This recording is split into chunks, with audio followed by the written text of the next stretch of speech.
show you guys.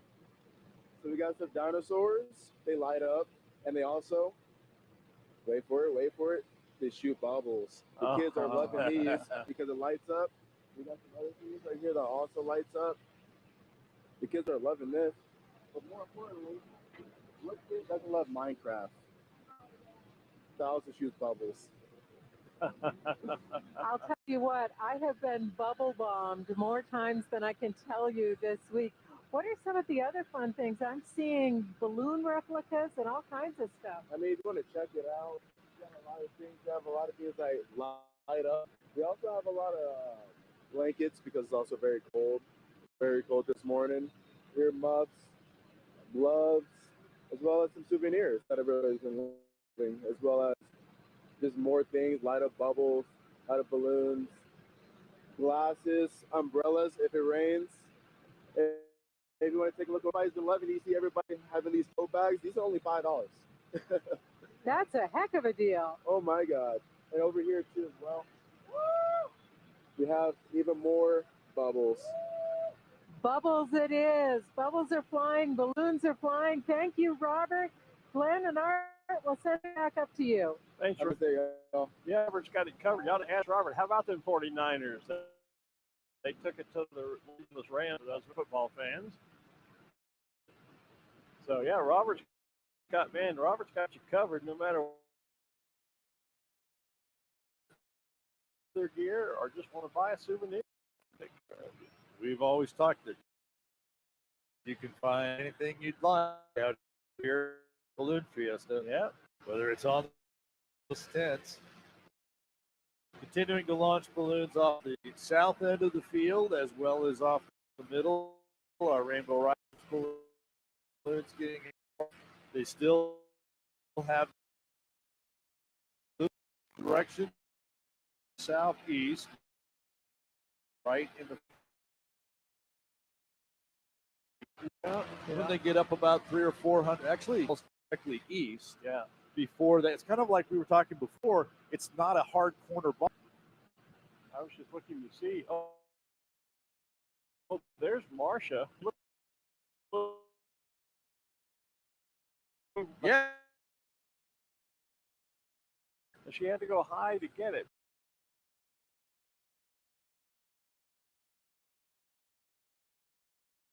But she found enough direction. Well, the red-green balloon is up there.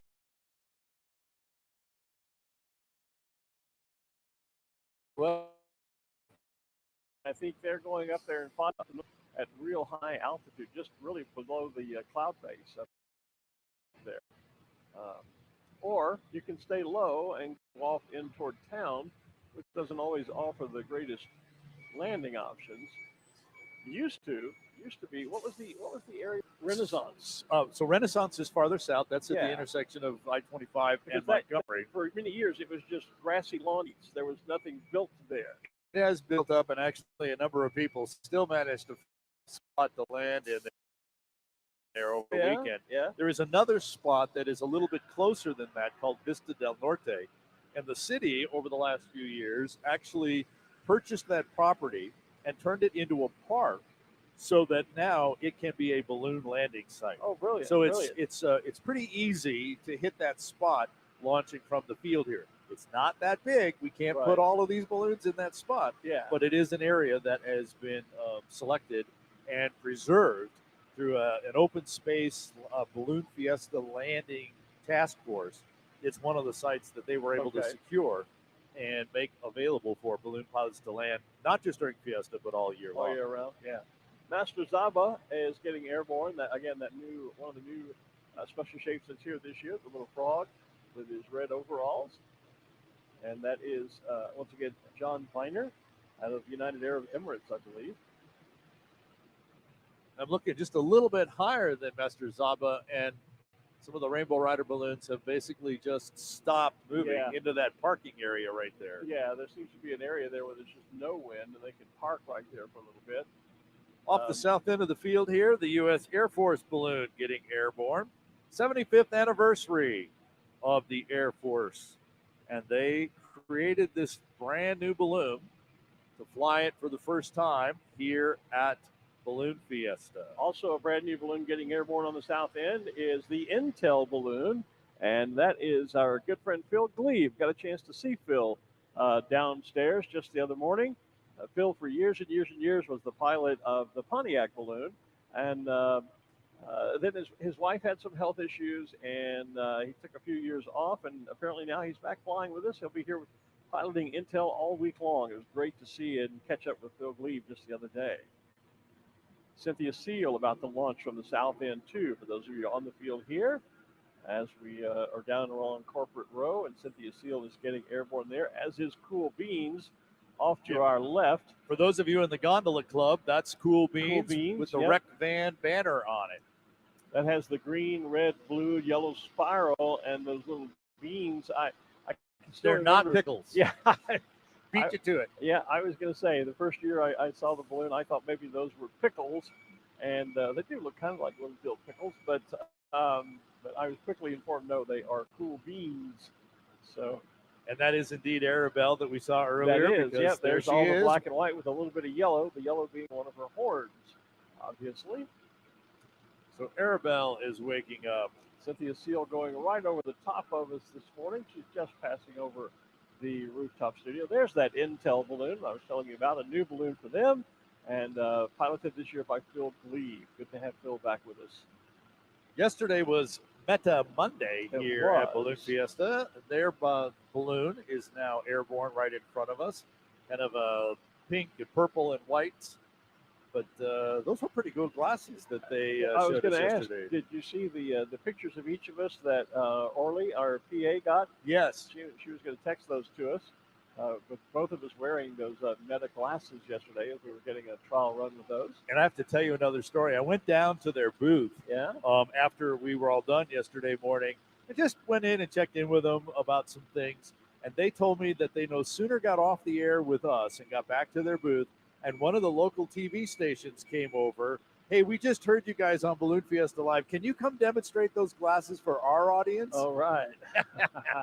So, very good. Yeah, the local TV stations are paying attention to Balloon Fiesta Live. There goes the Itsy Bitsy Spider off the south end of the field, otherwise known as the Preventive Pest Control balloon, bright green with that big black spider on the side. Don Boyer flies that for us. Is that Don? Okay. Yep, Don Boyer. Yep. And there is what we used to call the sloth, and now I'm calling it's Tico. Tico. I remember right? Tico. Tico. The sloth. And that will be, I believe that's Glow Tiho that is flying. Tico, one of our special shaped balloons. And I think this is its first year here, isn't it? Because I think it only debuted some months ago. The sloth's been here before. Has it? Yeah, it's now more than a year old. I didn't think it was that old. Yeah. Okay. So, all right. Yep. I'll give way to your expertise and memory, better than mine. There is the watermelon balloon. That is sequel, I believe. Yep. With the green rind around the top and bottom, and then the meat of the watermelon with those red and pink squares and all the various black seeds that most watermelons have, used to. The pumpkin balloon just beside it. A couple of character balloons, not really special shapes, but they are typical round balloons and yet have their own character to them. In fact, the jack-o'-lantern, pumpkin, whichever you want to call it, is just getting airborne now. Just a moment ago on the screen, there was the bright pink and black balloon. There's sequel on the screen, there's sequel there. Right before that, Karen Converse, shout out to her, and to the balloon next to her, Eric Hodges. A couple of local pilots with their balloons getting cold inflated. Eric Hodges had quite a moment. I believe it was on opening Saturday, or it might have been Sunday. No, I think it was Saturday. He actually flew a bagpiper, had a young man who is a Highland bagpiper, completely decked out in his tartan kilt and his bagpipe outfit, and was playing the pipes as they went airborne. I actually stole those pictures. Eric, you didn't know this, maybe you do. I stole the pictures and shared those to my Twitter feed because I have so many followers over in Scotland, because I knew they would enjoy it, and apologies that I did that really without asking your permission, but I felt like you'd be okay with it. Eric's done has written a few items for Ballooning Magazine before, so it's not like we're strangers. the Dos Equis balloon. Yes. And that is being flown by Scott Appleman. Okay. I talked to Scott, yes, and he verifies that he is flying that one. Okay. And Sean Askren is flying the Xfinity balloon. Oh, okay. Okay. All right. Well, I was misinformed, and I apologize. That's all right. The point was, I was going to tell you ahead of time and not call Well, you no, out. That's why I just.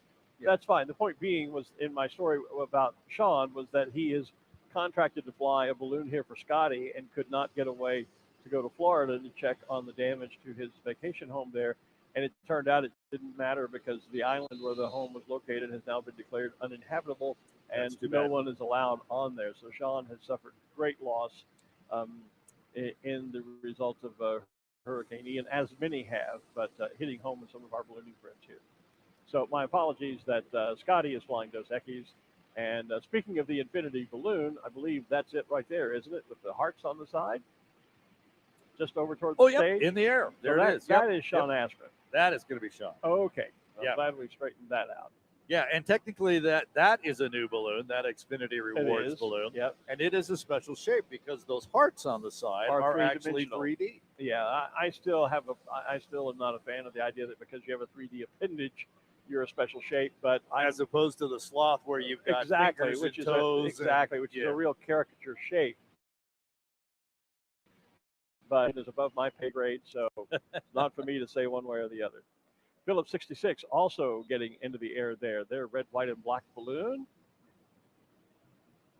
just below and to the right of the Infinity. You can just almost see it. Oh, and there it is. Now, wait a minute. I got to go back and get the official title. This is Astro the Alien, but he has a longer official name, and I'm going to go find that real quick if I can, because while you're Lee looking Hooper it up, sent it to it. Here it is. I've Lee got Hooper was piloting it. Yep, Lee Hooper is the pilot, and this is Astro the Alien, otherwise known as His Glorious Divine Benevolence, the Leader.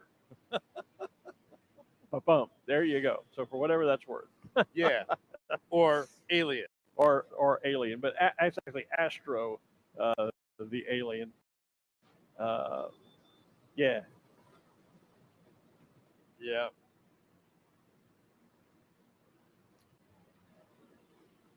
I see Lady Jester off the southwest corner of the field. Balloons now, when they leave the field, going more directly south. Yeah, I think southeast. they're using that flow to the south. But remember, it was southeast. It's now shifted to the south. Pretty much. And it's a little deeper, so you can be a little bit higher and still continue to go south. And then when you climb up, there's not nearly as much east as kind of very, very slow to the north. It's almost becoming a box. It is. It very, is. very slow and very, very high, but almost becoming a box. That quasi box that Brad Tiemeyer talked about in the briefing, turning into a real box. Yeah. So we don't have to have Quasimodo flying here this morning. Tracy McNary says the watermelon, that's a sequel, is awesome. And yes, it is. It's a great example of how you can use artwork on a regular balloon to create a caricature without having to go to the expense and the difficulty of flying a special shape. Yes. She nailed that one. Absolutely. But the detailed special shapes are always so cute. Oh, they are. We continue to look at the sloth grabbing the tree branch. Yeah, the sloth is really, that's a, and on a day like today, it's the balloons are moving about as quickly as a sloth would move. So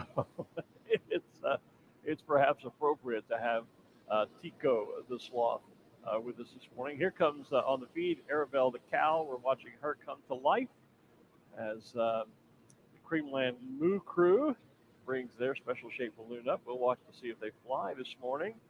The other thing about the special shapes, if you're close to one and have the opportunity to look up inside, you'll see the basic balloon shape inside. So that whole engineering of the round and the lift that way, you'll be able to see that looking right inside most of the special shapes. Yeah, most shapes, and especially with Arabelle, are built around a typical round balloon, and everything else is just an appendage. And all that extra volume really doesn't provide any extra lift. It's all the lift that allows the balloon to fly is basically limited to however large that the primary round centerpiece of the balloon is. The stagecoach that we used to see here was that way. Arabelle, the cow, is that way. Any special shaped balloon, if you look at it closely enough, you'll see somewhere within its design a standard round balloon.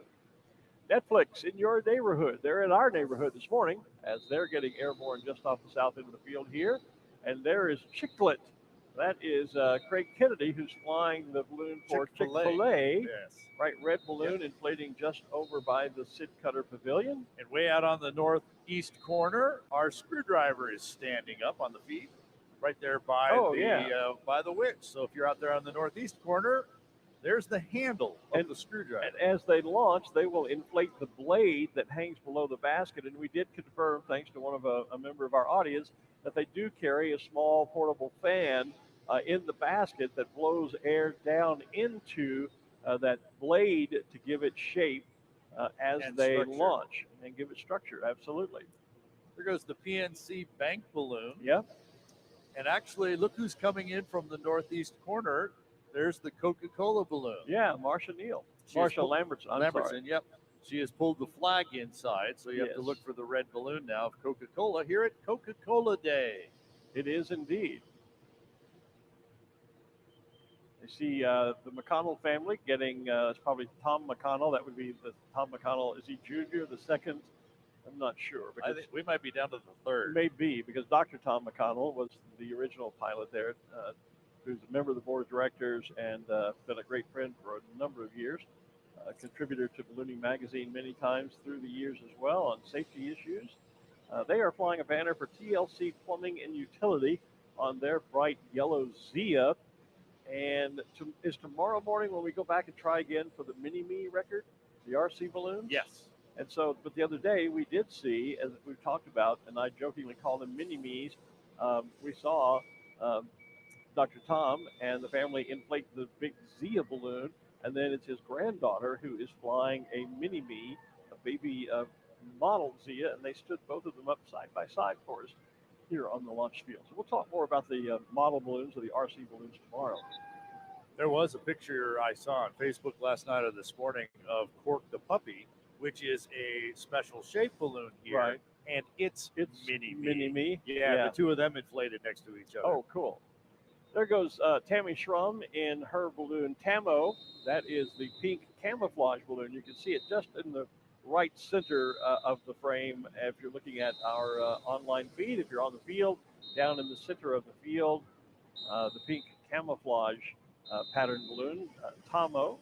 Right next to the Spirit of Fiesta balloon. Golden Corral getting their balloon airborne, yellow and golden, orange, and red leading to blues on the top of the balloon. They're launching off the east side of the field. There's a look right up into the top of the balloon. Right up in it. You can see the golden, orange, and yellows at the bottom of the balloon, and then the blues up at the top as you look right through the throat of the balloon up toward the parachute top there. I always love those pictures, especially when it's directly overhead and the basket is centered in that opening. Yep.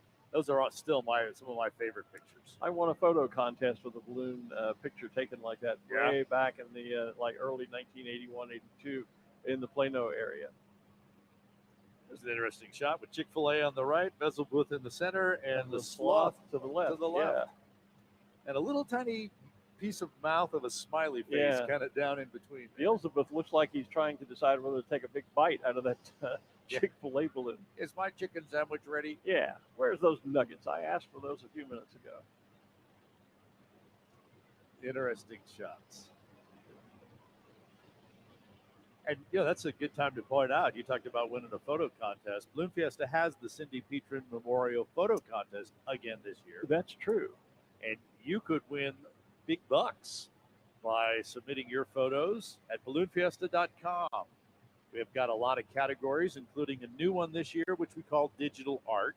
So you can take your picture and recompose it, remake it, Photoshop the heck out of it. Right. And that would be a category. Yep, and there goes Tico the sloth getting airborne. Crew was. You can see how the little fingers and toes hanging off.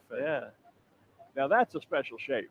But look at it right now. If you look at it straight on, you can see how it is built around a big round balloon, because the normal round balloon would be from the throat up to about the chin of the sloth. That's where the top would be. Now, the head, the arms, the tree trunk, and all that, those are appendages built onto what essentially is a standard round balloon. And that's the way most shapes are developed. And the lift of the balloon, the legs and the feet and the arms and that tree trunk, all of that fills up with air, but it does not provide any lift Right. for the balloon. The lift comes purely from that central piece, which is a traditional round balloon shape. Just a little elongated.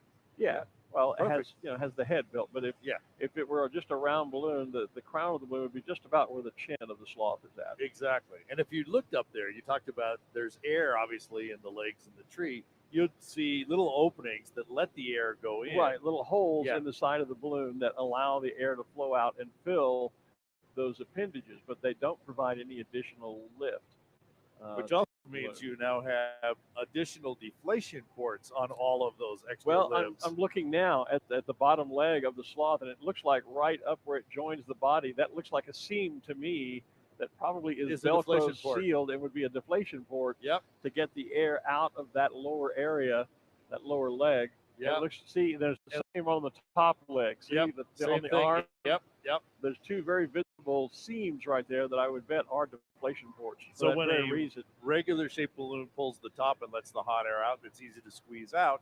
You have to go squeeze out all those extra appendages as well. That's right. Those arms and legs have to be, the air has to come out of there, and that's what those extra seams are for. They open up and allow you to squeeze the air out of them. So the same thing with the tiger here, the nose, the front jowls part of the tiger there, and even a little bit of those ears up there. Those are probably appendages too, but because they're higher, they will at least get some hot air in it, probably not providing a lot of lift. Probably not a lot of lift, but they will fill with some hot air. Because the hot air rises. And there's our ice cream cone gnome. Yeah, our gnome. I just noticed look at his registration. OOBEO. OBO. OBO. Yeah, couldn't help that. Sometimes we get a little goofy up here. It's called sleep deprivation, by the way, folks. There's the screwdriver, and they have inflated the blade now that literally, as you can see, it kind of wraps the basket and then hangs down below. And it's interesting. We saw it the other morning. Someone was asking. It wasn't really filled up yet. It hadn't taken shape. And someone said, "What's that rope hanging from below that balloon?" Right. It's not a rope. It's the blade of the screwdriver, but it's a fabric inflatable. And they can't inflate it until the balloon is airborne. And then they are using some sort of a small fan that is carried on board the balloon to blow air down into that, what is a tube of fabric. And for those that are interested, it is a Phillips head screwdriver. We confirmed that. It was close enough the other day to do that. Yeah. Quick update on competition, because this again is our non-competition launch. Right. So all the people who are not flying competition or ride balloons, etc., they are all now launching at this point. Our competitors should probably be leaving the field at this point and going and chasing that launch site we talked about earlier to try and figure out. They've probably watched enough and they've said, okay, if I am at this altitude, I'm going to go this level, and then I'm here, and then I can go there. So therefore, I think I want to launch from kind of pattern. Our competition gets underway at 8:30 this morning. Okay. So a little bit later than the published schedule, but that's all right. It will also stay open until 10 o'clock. Okay, a little later than normal, but that's because everything is moving a little slower today. Exactly. And if I were to guess, this is the kind of day, given the weather pattern we have, in the old days when we could launch off of the Indian Reservation directly to our north. Yes. All the competitive pilots would go there, and then they would launch and fly low level straight into the field. We don't have that option anymore. So my guess would be, at this point, most of the competitors are going to go south of us, launch and come in from very high overhead, then drop down, and then try to ride that surface flow back into the field. I think you're right. That's an early guess based on the weather that we see so far. If you watched only the very first balloons take off, you might have headed to the northwest. But if you did that, I don't see that pattern working. I think you'd be screwed now. Yeah, I don't see that working. I think it's going to be what you described. Yeah. Go south, come in very high, and then drop down and ride this slow surface flow from north to south into the field and over the targets. Yeah. I think Look up. that's what we'll Take see a the look majority straight of. up. Look at this. Yeah, All the dots right above us. Yeah. Dots of colors against the gray sky. Pretty cool. yeah, we've got that solid, not solid, but we've got a pretty good cloud deck up there that kind of creates a ceiling this morning, and so it gives you kind of a gray-white background if you're taking photographs to see all those colored dots up there. There goes Craig Kennedy in Yep. waving to everybody. Lisa asks, how many balloons are there total? We have 650 registered here this year. 120 of them are special shapes. And Glenn mentioned the RC balloons earlier. There are about 85 of those that we should see tomorrow. Ruth Lind is caught up with an old friend, John Davis. Ruth, hold on tight to that microphone. I have. Do you have the microphone? No, you on top. Only because John will try and take it from Oh, you. me hold on. Yeah. Okay. You hold on. I know what you were. Uh, How you guys? John, hold on. My friend John Davis. Yeah, well, you know, he's allowed. John is a member of the board of directors of Albuquerque International Fiesta. And when we first came up here to the president's compound, John gave me the word of the day. Patience. Today's the day that patience turned out well for us, because the work didn't look good to start with, and then all of a sudden, as we waited, look around. I mean, it's spectacular. It's a normal balloon fiesta day. John, how many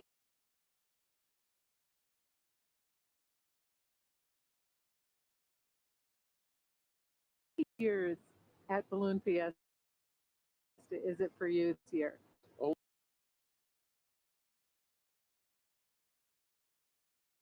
Only 47. 47. Oh my And goodness. I'm not that old.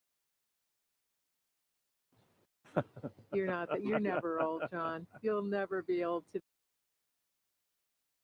me. Anyway, what's your favorite part of the week? You know, I think it's mornings like this. But I don't have a, you know, and you go down on the field and you see it makes ballooning the thing that we all love, is the families that can be involved in it and all of that. It's so wonderful. There have been so many activities this week and so many yet to come. John will be here with us through all of it. We'll be up here, and we're going to send it back to you guys on the stage. Thanks, Ruth. And she managed to keep the microphone from. She did, yes, yeah. I John understand is such a great friend. My history with John goes way back, and I won't tell the story, but he knows it. And a lot of what I've accomplished in ballooning is thanks to a little chat that he and his former partner, Carol Reimer Davis, had with me right here on the field at Albuquerque some years ago. And God Great bless guy. him. And that goes back to one of the first times that Ruth interviewed him here on Balloon Fiesta Live. He literally took the microphone and turned the tables on her and started interviewing her. And we just tease him and her about that every single time they get together. Yeah. Hey, a quick update on the Gnome, the pink look, he's ice coming cream right at Gnome us. coming right at us. Richard Graham out of the UK has sent me an information that says pink ice cream, OBO, as we were saying, was actually Roundtree Random's Gnome shape. It is a soft, sweet ice cream, apparently. So thanks for that update. Yeah, and that's why it's in an ice cream cone at the bottom. Yeah. Yeah. I still think it looks like a strawberry Santa Claus to me. Santa Claus and ice cream, they all go together just nicely. Absolutely. Who needs cookies and milk? Give me a nice ice cream cone. Strawberry is a favorite flavor of mine anyway, so I'm good with that. I'm a vanilla and chocolate guy, but I could do strawberry. Yeah, no, I'm not a chocolate guy. But yeah.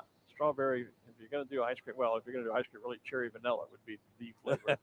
Let's just call it what it is. Basil Booth and Smoky Bear. Smoky Bear, and unlike Tico the Sloth, it is not Smokey the Bear. It's just unless Smokey you just Bear. want to be wrong. Well, unless you just want to be wrong, and it's not like Santa v. Claus or Santa the Gnome.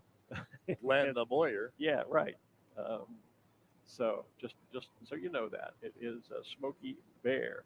Beth And, Wright Smith flying Smoky for us this Yeah, morning. and That's really the easy way. Just call it Smoky. Smoky. There you go. Yeah, Then you don't get caught either way. absolutely. Arabelle checking things out with Cymbaloo in the background. Master Yoda standing up. Somebody asked the other day about Darth Vader. We expect Darth Vader on Thursday and Friday for Special Shapes Day. Okay, now see, I just put in Union Jack for a search, and it says no results found. Try red, white, and blue. Well, but then that's going to bring up a whole mass of Yeah, because that's becoming balloons. the favorite balloon color combination these days. It seems like everybody's building a red, white, and blue one, whether it's for the U.S. or for the U.K. or just because they like those colors together.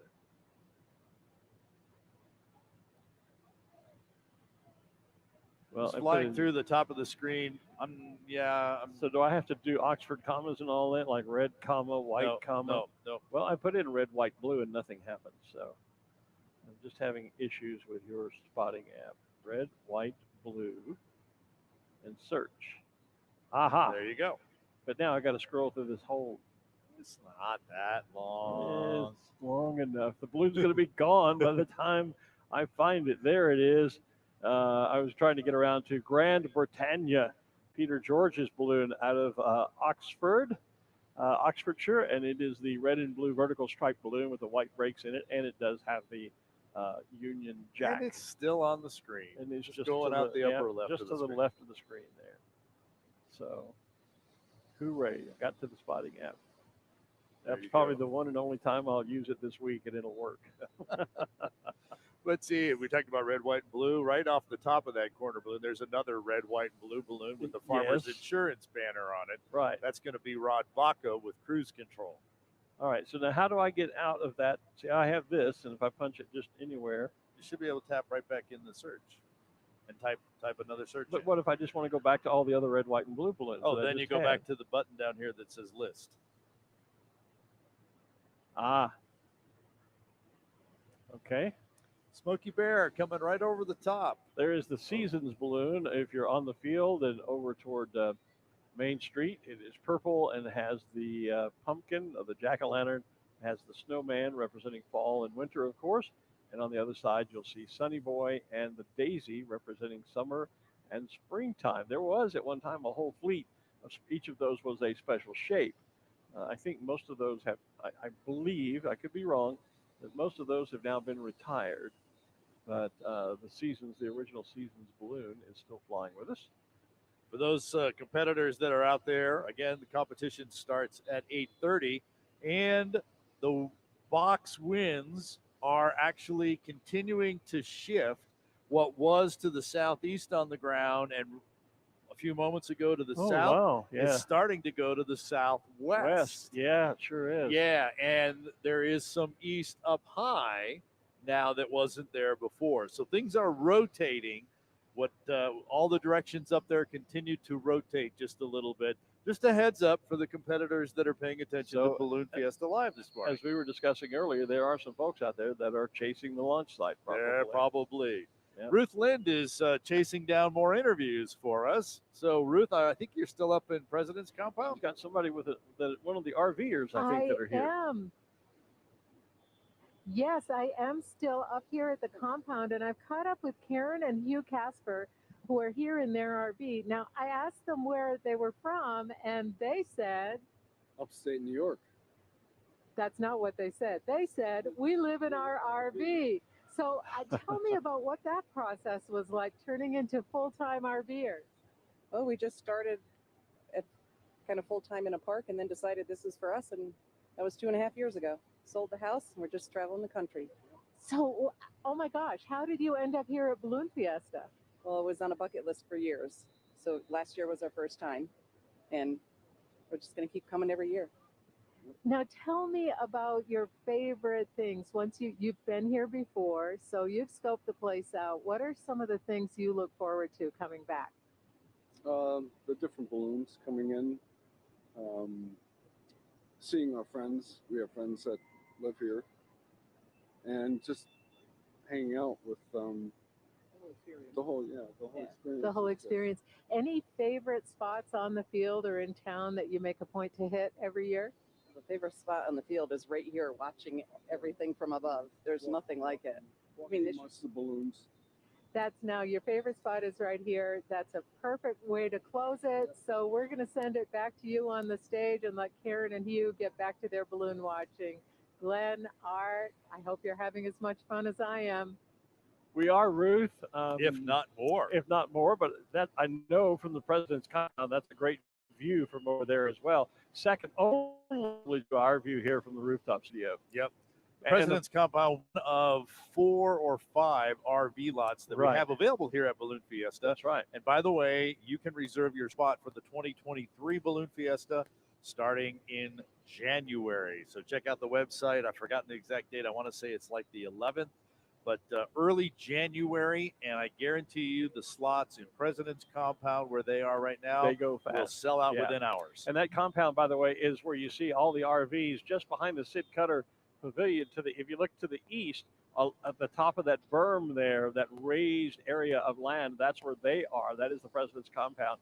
That's why they have such a great view, because they're up really at the level of the tops of the balloons like we are, looking down on Balloon Fiesta Park.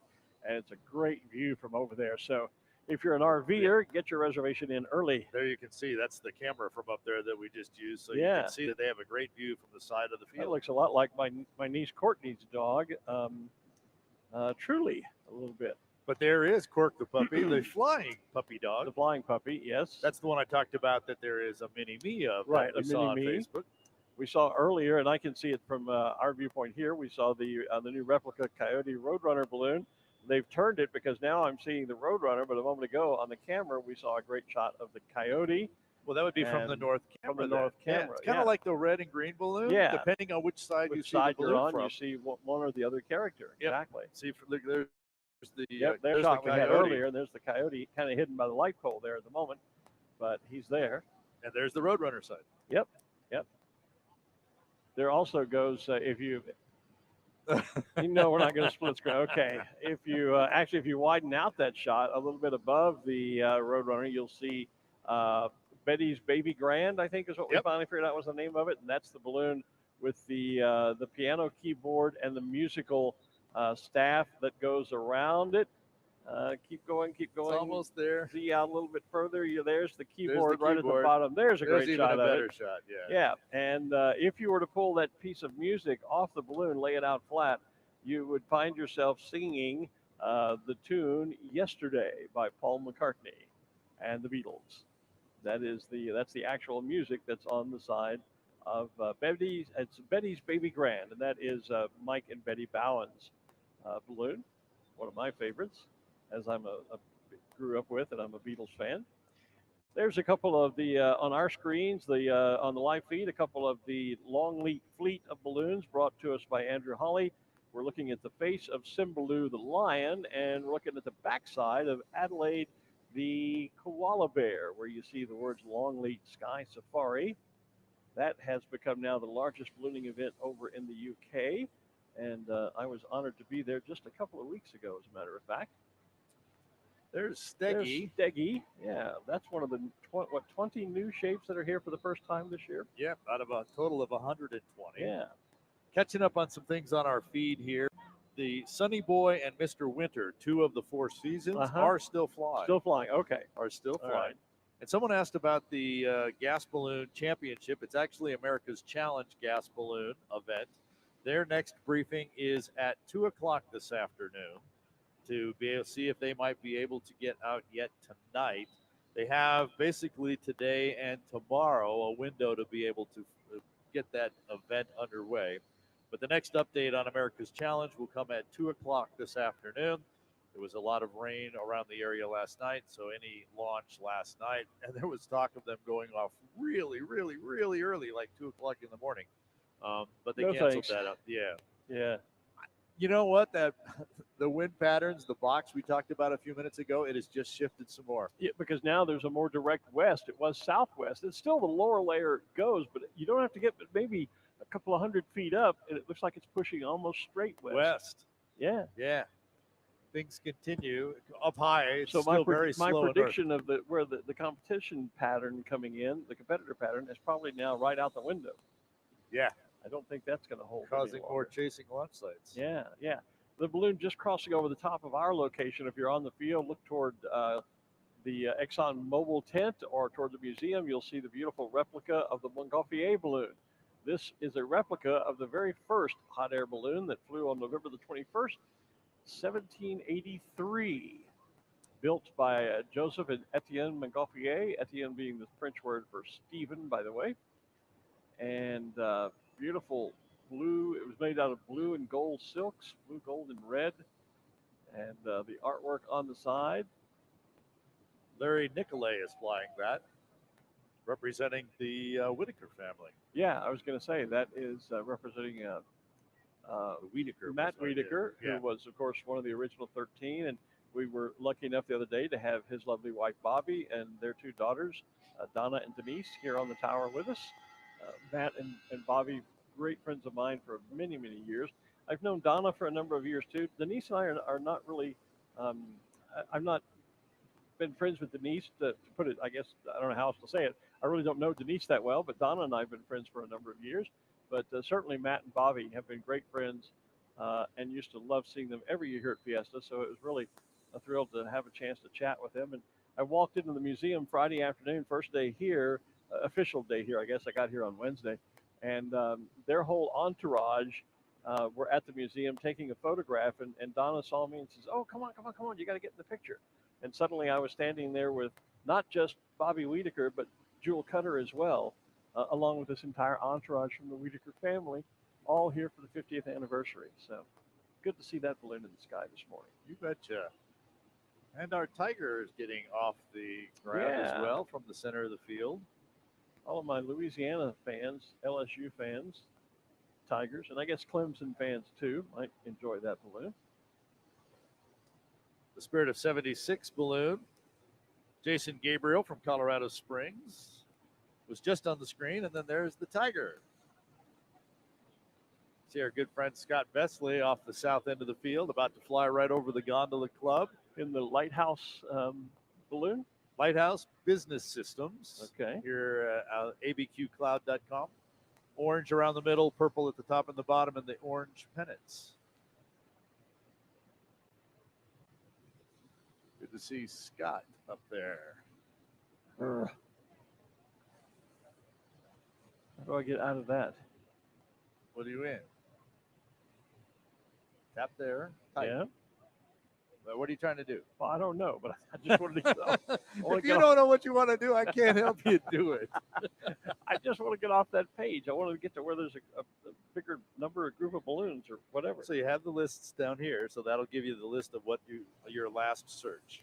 Yeah, but that takes me back to the red, white, and blue search, and Okay, I'm done so with then, that. Then put a new search in. I don't have it. Never mind. We're going to have to do remedial spotter training for you, sir. Actually, what we need to do is go back to the days when Glenda Watson used to be our spotter on the tower and have her run this thing for me.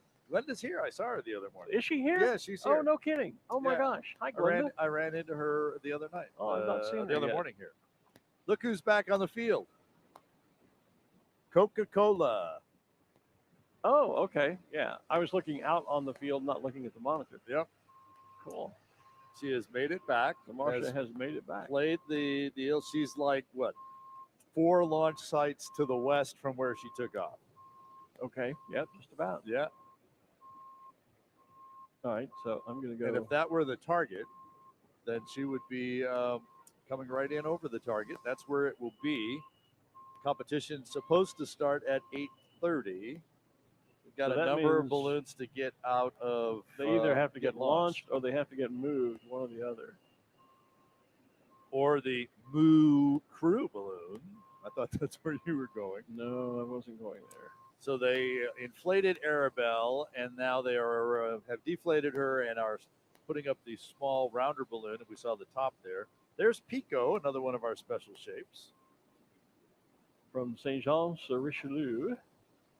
It isn't the yellow balloon with the white and the red Aren't those from St. Those are from Gatineau. Okay. Different event. Yeah. Or maybe Pico is from Gatineau and not Saint Jean. Maybe I'm mistaken. I've forgotten.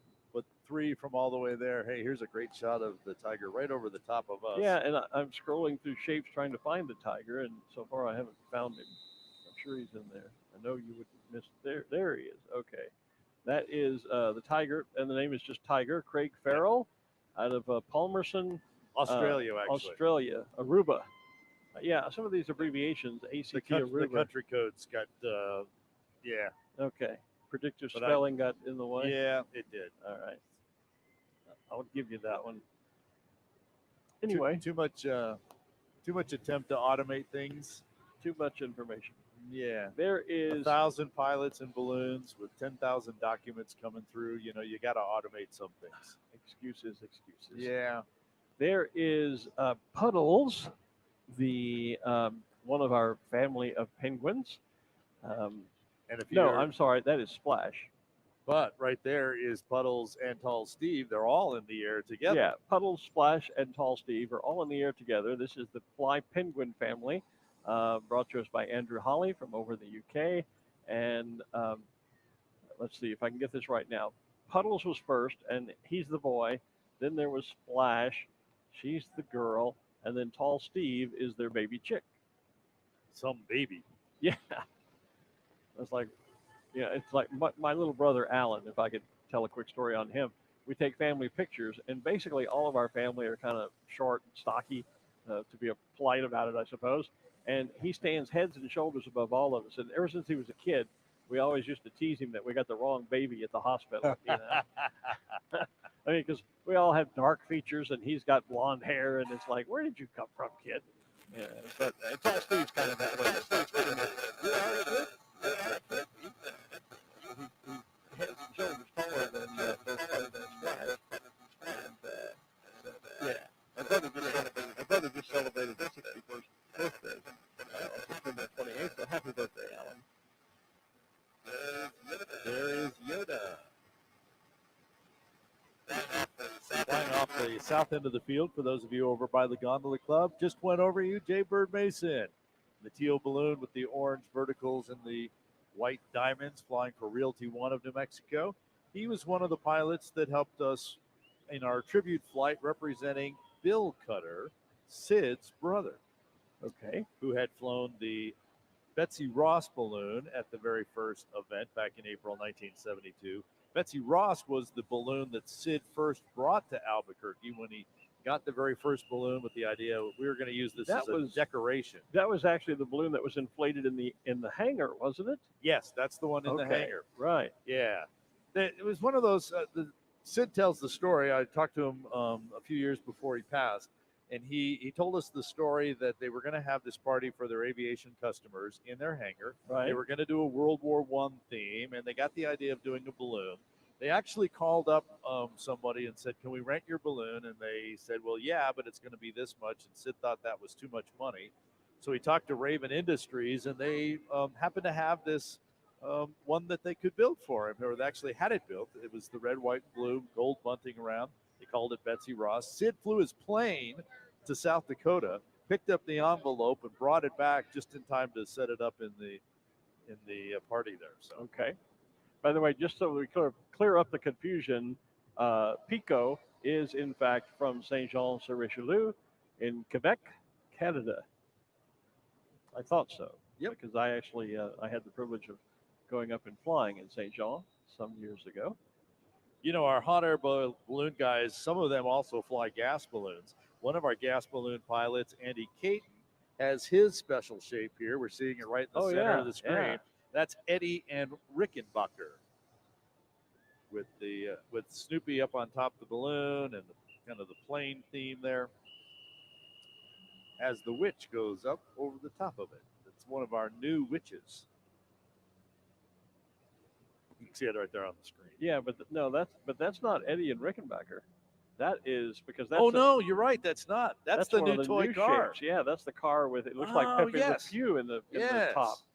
as opposed to. I saw the red and the white and the guy up on top. Yeah, I no, wasn't that's really the, paying attention. And yeah, I no, just that's kind the of toy agreed, but car. Yeah, that's the toy car. and right I next thought to it was surprising that Andy would be setting that balloon up today. Yeah, right next to it, very quickly, we had a quick glimpse of Duma, the cheetah, which is another of the Sky Safari fleet. And look who's coming at us, as is usually the case. There he is on the screen. If you're watching the feed, that is Tall Steve. Andrew Holly has a habit of trying to, although the cloud hopper is going to maybe bump him out of the way, crossing right in front of him if we widen that shot out just a bit. Coming into view, the red, yellow, and blue balloon is the little cloud hopper. Ladies and gentlemen, you'll notice there's no basket on that balloon. You can see the pilot's legs just dangling there, sitting in a little swing seat, and a little one-man balloon. There's Simbaloo and Adelaide the koala back in the background of that shot. There's a good look at the cloud hopper. That cloud hopper is only 25,000 cubic feet. That is small. Pretty darn tiny, but it doesn't have to lift, as you said, a No, basket. It doesn't lift a basket, or a lot of tanks, typically just one fuel tank. By comparison, Tall Steve is 70,000. Yep. So. And it looks like the winds have caught Andrew and going to push him off to the right. Andrew has a habit of he likes to try and buzz us here on the rooftop studio. And notice they're going to the southeast and again. They're going to the southeast again. So the winds continue. So it's shifted back now. Yeah, but look at Puddles and Splash. They've both gone off to the west, the southwest. Well, because they're at a different higher. altitude. Yeah. So still very, as they said at pilot briefing, still very light and variable as they fly by. Quick wave to Tall Steve as they pass by us.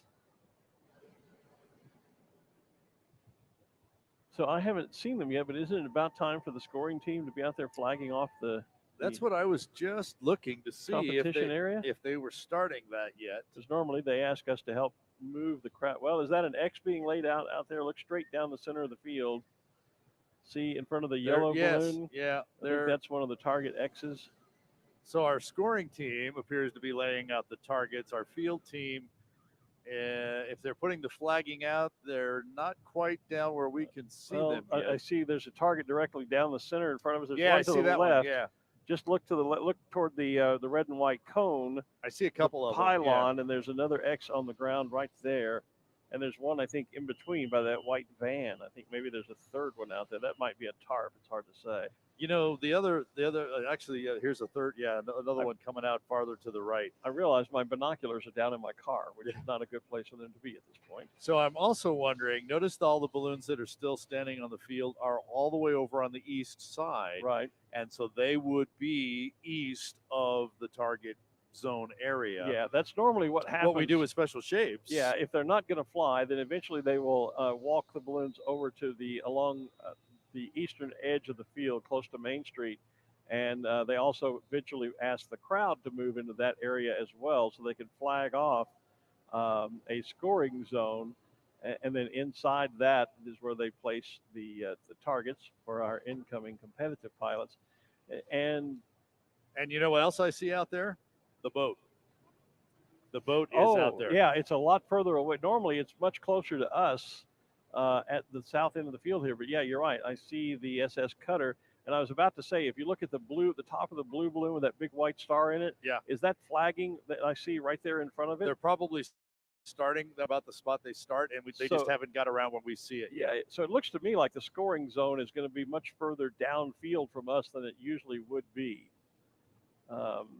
Because and that would be, I think, so they can allow balloons to land here on the south end of the field. Farther south, right? Yeah, once they've come across the target. That would be my guess. So, of course, our game plan here, and the scoring area is supposed to open in about 15 minutes. Our game plan here is to leave Glenn up here on the roof and calling things as we can see as they come by. I am going to take our mobile camera and go down into the target area. Okay. And see if we can get you some great up close and personal pictures, as well as help identify the balloons that are coming by. Going to go down and row your boat. And when we get down there, we'll confirm exactly what tasks they have available. Because they did say you can fly the tasks in any order today. Okay. So there is more than one task, more than one competition going on. So we'll figure out what those are, and we'll talk more about the Sid Cutter Memorial.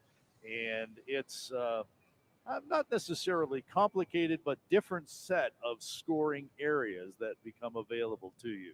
Yeah, and in short, the idea is to get your marker right on the bow of the boat. That's the best score. The next best would be getting it inside the boat, but it is a high risk, high reward because a lot of pilots, as I think we touched on earlier this week, they go to throw the marker to get it on the bow of the boat, and it hits and slides off. And then it would be in the water. And then it's a 300-foot deep penalty. But in addition to that, there are a couple of areas designated as islands or the shore. So you can take the easier hit with a longer distance away. And I think maybe that's what that crew that's battling several streamers of white fabric there, I think they're basically trying to lay out what would be one of the islands off to the west of the boat, where if you're in that scoring zone, you're on land, and therefore you get a slightly better score than those that end up in the water and a 300-foot penalty. All measured from an X that is out there off the bow of the boat. Off the bow Hitting of the boat, the right. X is technically in the water, so you don't get that 300. And that's one of those, like a Gordon Bennett task where there is an X, and pilots are, especially new pilots in competition, are used to the object is to get your marker as close to the center of the X as possible. But in a Gordon Bennett, the X is not the target. It is where you are measured from. And so in this case, you're measured from the center of the X to the boat. Yes. So that's you'll straighten us out on all of those. We'll details. figure it all out. We'll be right down there. And usually, we always seem to get at least 2 or 3 people get by and drop their markers at least in the boat, if not on the bow. So we'll be there to bring you all of that action right here on Balloon Fiesta Live. And for those of you on the field, you'll hear it as well. And if you're over by the video walls on Main Street, you'll be able to see it from there as well. If you are in the middle of the field right now, it is time to start moving to the outsides of the field. Go east, west, north, or south. You can get all along the flagging on the edges and still be able to see what is happening. If you go to the east, of course, you're close to Merchandise Row, and you still have all those other great hot air balloons up there, and you'll be able to mix in with them as well. There's a great look at Duma the cheetah on our monitors on the feed. And that is Toby Brown, part of the Sky Safari fleet. Duma, by the way, sorry, not Zuma, but Duma. Duma is the Swahili word for cheetah, just thus the name of the balloon. And it's, I think he's probably just going to stay on the ground there. So, Mr. Glenn, I am going to head down to the center of the field and get into the competition area, and we'll get moving forward with that.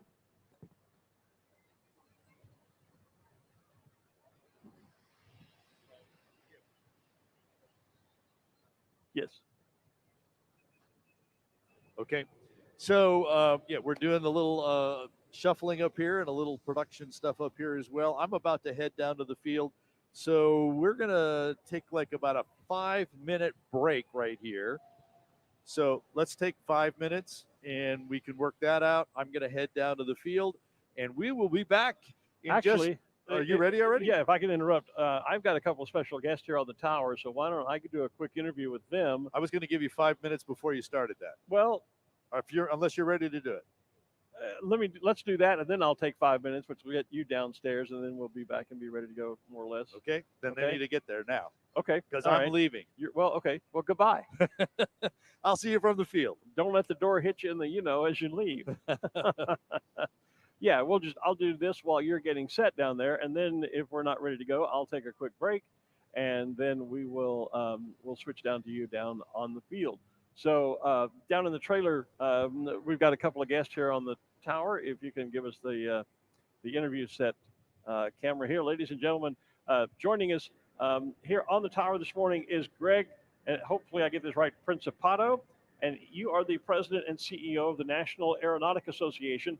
which we talked a little bit with Pat Cannon yesterday about the Balloon Federation of America, and that is the National Aero Club for Hot Air Ballooning.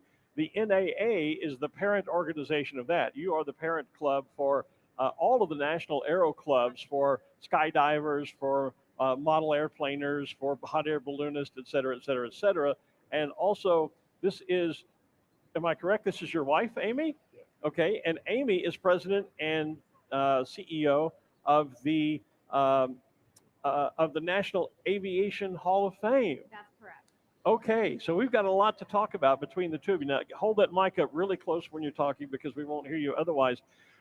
First of all, Greg, tell me a little bit about the role of the NAA and your involvement with aero clubs like the Balloon Federation and basically various genres of air sports like hot air ballooning.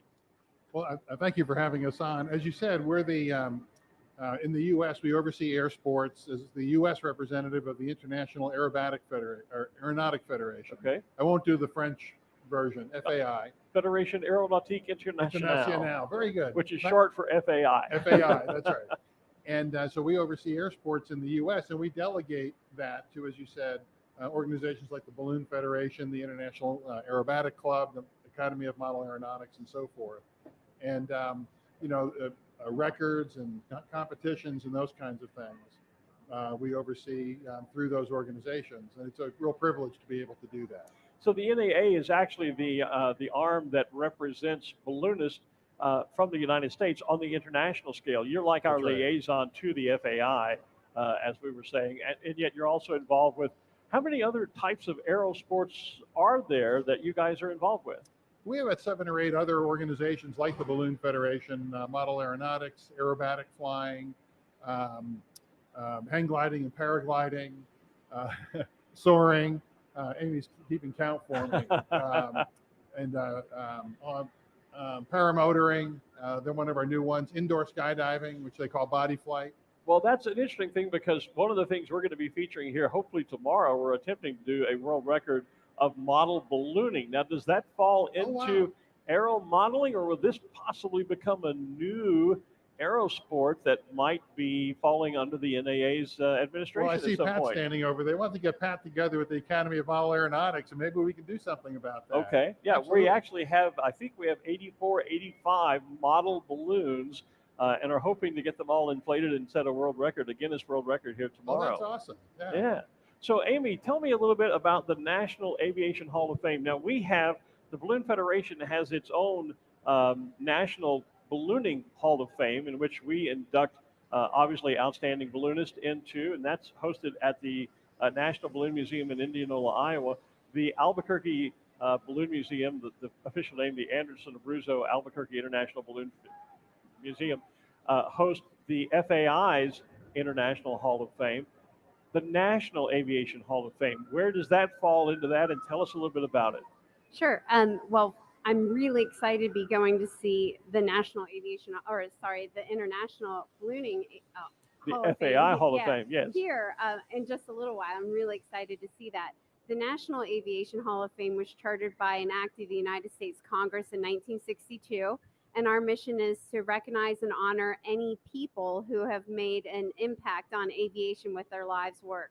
So it's not like a one-time event or a small influence. It's somebody who has done something throughout, or some things throughout their lives that have impacted or changed or influenced or made better aviation with their lives' work.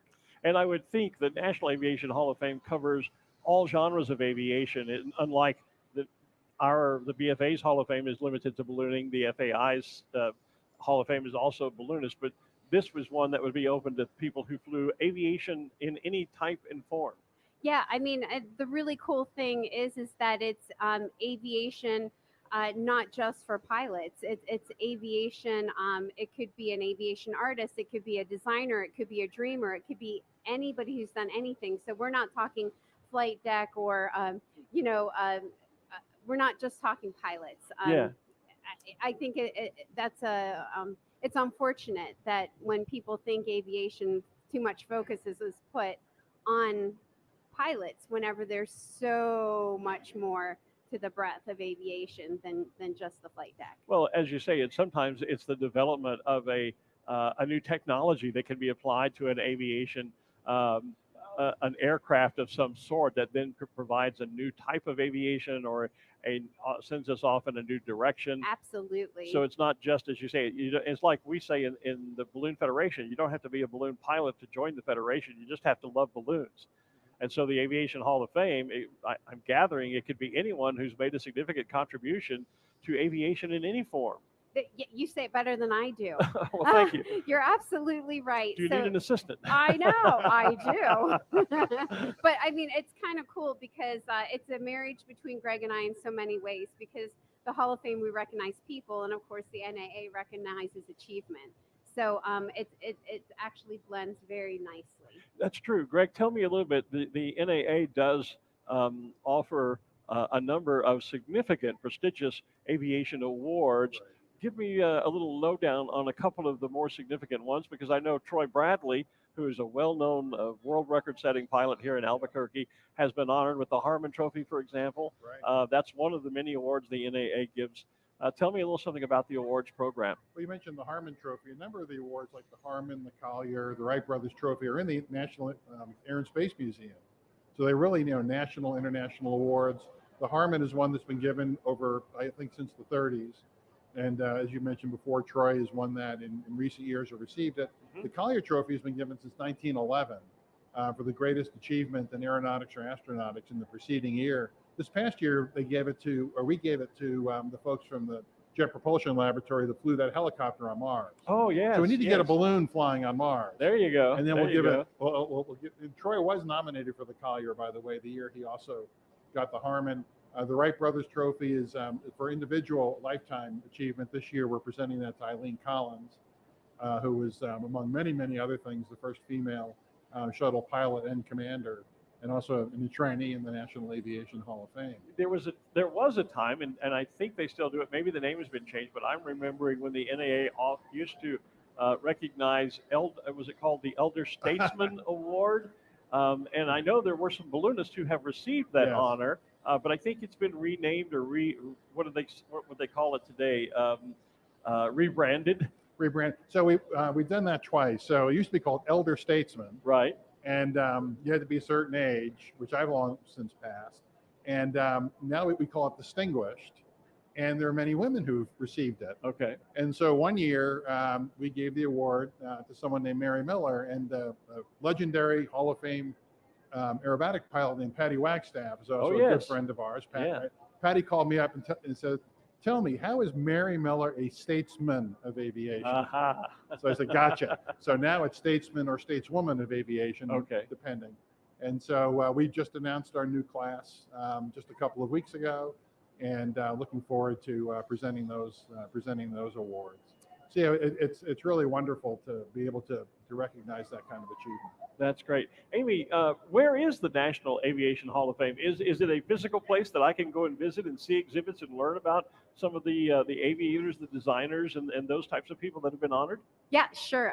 So we are founded and based in Dayton, Ohio, which is the birthplace of aviation. Sure. So it makes a lot of sense that we're there. Okay, wait a minute, back up. Birthplace of aviation. Now, being a balloonist, I'm going to take issue with that because man first flew in a hot air balloon long before the Wright brothers even dreamed of an airplane. But I'll give you that one, so go ahead. I'm sorry, I didn't mean to be rude. No, I gotcha.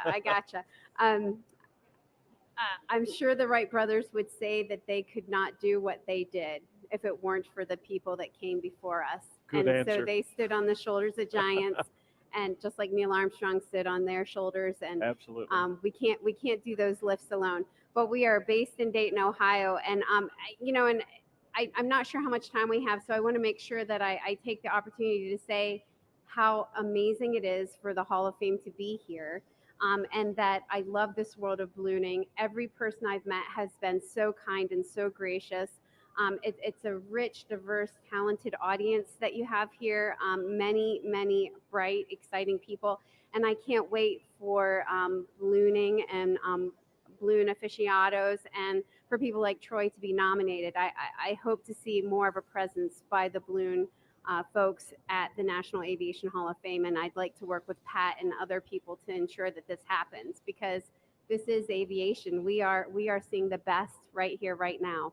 It is a unique form of aviation without doubt, and we as balloonists sometimes feel underappreciated. So I appreciate your comments there, and I'm sure now that the lines of communication between the BFA, the Aviation Museum, the NAA, et cetera, that's always the first step. Is let's meet each other, begin to talk, and learn about our different interests and shared interest in aviation. And I'm sure it will go further from that. I say let's get to work. Let's do it. I want to thank both of you for taking time to come up. One, for coming out to Albuquerque to learning more about our sport, and then for coming up and visiting with me for a few minutes this morning. It's been a pleasure. Are you here for the rest of the week? Is it a quick trip for you, or It's just the rest of the day. rest of the So day? I'm glad we got to see the balloons fly. Well, I'm glad we did as well, and enjoy the rest of your day here, and look forward to connecting with you through Pat and our organization and Ballooning Magazine, from which I'm the editor for the BFA, and looking forward to finding ways perhaps that our organizations and publication can work together, and broadening that communication between ballooning and the rest of the aviation world. Let's do it. Thank you so both for much. being here. We appreciate it. Thank you, Glenn. Great to see you. Thank you as well. Okay. Ladies and gentlemen, that is Mr. Greg Principato, who is the chairman and CEO, president and CEO of the National Aeronautic Association, and Amy Spowert, who is the president and CEO of the National Aviation Hall of Fame. And Art is in position and ready on the field to get the competition underway. I'm going to step away for just a couple of minutes. And so, Art, I'm going to toss it down to you on the field. Take it away. Thank you, Glenn. We are down here right at the boat, the USS Sid Cutter. And as we've talked about this morning, competition is underway. There are actually two tasks that are going to take place today.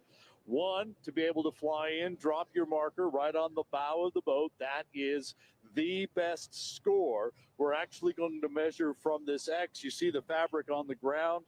This is the X, so they'll be measuring from that center of that X to the bow. So the best score will be somewhere on the order of 14 feet or so. As long as the marker is on or in the boat, that is really the best score. If it falls off into the grass, that's like it falling off into the water. We'll measure from the center of the X and then add 300 feet. We joke you could figure that might have been the depth. Now, there are three other parts of this task, and I'm going to step this way. There is some white fabric farther out before you get to the boat. Nice big area. You could call that the Big Island, or you could call it the shoreline. That is a scoring area that will be measured directly from the center of the X. So you can see it's farther away, but it's going to be closer than adding that 300-foot score to you. Now, if you fly past the boat and you get to the south side of us, there are two smaller chevrons that represent two islands. Those are also scoring places. If you were to land inside that chevron, that would be like getting your marker on an island, and we would measure directly to that as well. That's all the Sid Cutter Memorial task. That said, there are two X's in the southern part of the scoring area that balloons can fly to as well. Now, the target actually opened about 3 or 4 minutes ago, and we already had 3 balloons come in, and I got a lot of cheers that it looks like there may have been a marker thrown on one of the X's already. So we've already had passes by 3 balloons, and I'm seeing off to the west, there's already a couple of more, and there are balloons in the sky. It's going to be an interesting day to see how they're going to get here. As we've been talking all morning, the winds have been shifting. And for 5 or so minutes at the lower piece, it's kind of going to the southeast, but then maybe it's going to the southwest, or maybe it's going south. So balloon pilots are going to have to, one, have a lot of luck to be lined up just exactly the right way to be able to come in and hope that it doesn't change after you've set up a line to come in a certain way. So it's going to be an interesting day watching the different strategies to see how balloon pilots navigate this. There is a lot of steerage up there, but it keeps changing. And so being able to have a plan may not be the right plan 5 minutes from now or 10 minutes from now. So we're going to be out here as we watch to continue. I already see some balloon pilots are starting to come in. There's a couple way off on the west, not close enough to throw their markers, their baggies on the X's or at the Sid Cutter Memorial as well. It also appears that the surfaced winds here are picking up just a little bit for those of you watching out there. And so it definitely, they're going to be kind of sliding by here a little quicker than it was a few minutes ago. But as I look up, I see that there is still lots of steerage going on. You have to go kind of high to go back north and make another pass to get here to throw your marker. Let's turn around this way. Can we go this way over this one? This blue and purple one over here. He's going to have a pass in. This may be Steve Mezzincello coming in, and we'll just kind of watch and see. He's got a good line for the X. He's going to be a little bit too far west, maybe not, of the island as we come down that side. So once they're inside the flagging, they can get all the way down to the ground. They cannot touch the ground without getting a penalty. So we'll just continue to watch. He's going to go right between the island and the X. We'll see which way they decide to throw. There's the throw on the island, not on the fabric. So that's going to be in the water. It'll be measured from where we're standing, the X here, and then 300 feet. There's the throw on the X. That looks really good. So 2 tasks, throwing 2 markers, one in the Sid Cutter. So he'll have a score on that one, and he'll have a much better score on the X down in that corner. So one of the early ones through, being able to throw 2 markers and 2 scores, 1 on each task. So here comes one of our red, white, and blue balloons. We'll watch that one come in. Meanwhile, there are a couple going down the east side almost behind Concession Row. And as I look high, I see a few balloons kind of up high. We'll see if they drop down and make their pass on the field. So competition is underway at the 50th Albuquerque International Balloon Fiesta. Didn't get competition in yesterday. We have 4 days scheduled. Yesterday, which didn't happen, so we've got 2 tasks today. We have mass ascensions tomorrow, so no competition, and then competition again Thursday and Friday. We won't set the boat out again unless something strange happens. We'll have different targets on Thursday and Friday, and we set up poles. And the pilots will have a ring about this big to be able to attempt to ring that pole. And we have cash available if you're able to ring the pole. Points. After we measure these, points are awarded to first, second, third, all the way down as many people as score. And the overall winner, as well as the winner of the individual tasks, the overall winners will be awarded some pretty big money and some really cool prizes as trophies on Saturday at the awards brunch. We'll record that and then post it for you to be able to see after that happens on Saturday. So, and it would be really cool to say you were the champion at the 50th Albuquerque International Balloon Fiesta. We should also point out that the top 20 in any year's competition gets to fly that number banner the very next year. So Zarek Wells, who won the overall competition last year, is flying banner number 1 today. And so that's a good way to know the banner numbers help all of our officials and us as announcers help to identify those particular balloons. We do a lot by color and shape, but when it gets to, if we have to pull a banner number, we're able to do that as well. So here comes a red direction he's going. And we're going to watch and see what happens as he has a very decent line for the boat, putting heat in as he comes by, marker in hand. There's the throw right in the boat. Awesome. Number 171 right in the boat. And I'm back with you, Art, just so you know. Towards the back. Great. So one of the early balloons coming by right in the boat. He just threw a marker on the land as well, but the orange marker that is in the boat, great throw, It's not unfurled. I don't know if that'll be an issue. And of course, the screwdriver coming down the west side of the field, heading your way. They've pulled the blade up because it would be dragging on the ground, frankly, at this point. Well, actually, I was just going to say I could use that screwdriver up here. I just noticed that one of the arms of my chair has broken and the screw is bent. So it is a Phillips head. So I might be able to use some help from that team a little later this We'll morning. have to get that screwdriver. Yeah. Good morning, Jewel. Good morning. Good morning. He hit the boat. Yeah, it's right in there. Hey, Glenn, I have Jewel Cutter up here with me. She's checking out the throw in the boat right now. Yep, so you got somebody to give a trophy to at the end of it. It's unfurled, so we'll have to see how. I mean, it's all rolled up. Yeah, so we'll have to see what the official ruling is on that. Well, in the pilot's defense, we'll see. In the pilot's defense, Art, if he dropped it from such a low altitude, it wouldn't have had time to naturally unfurl. So maybe there's some leeway there. World Championships on it. Oh, yeah.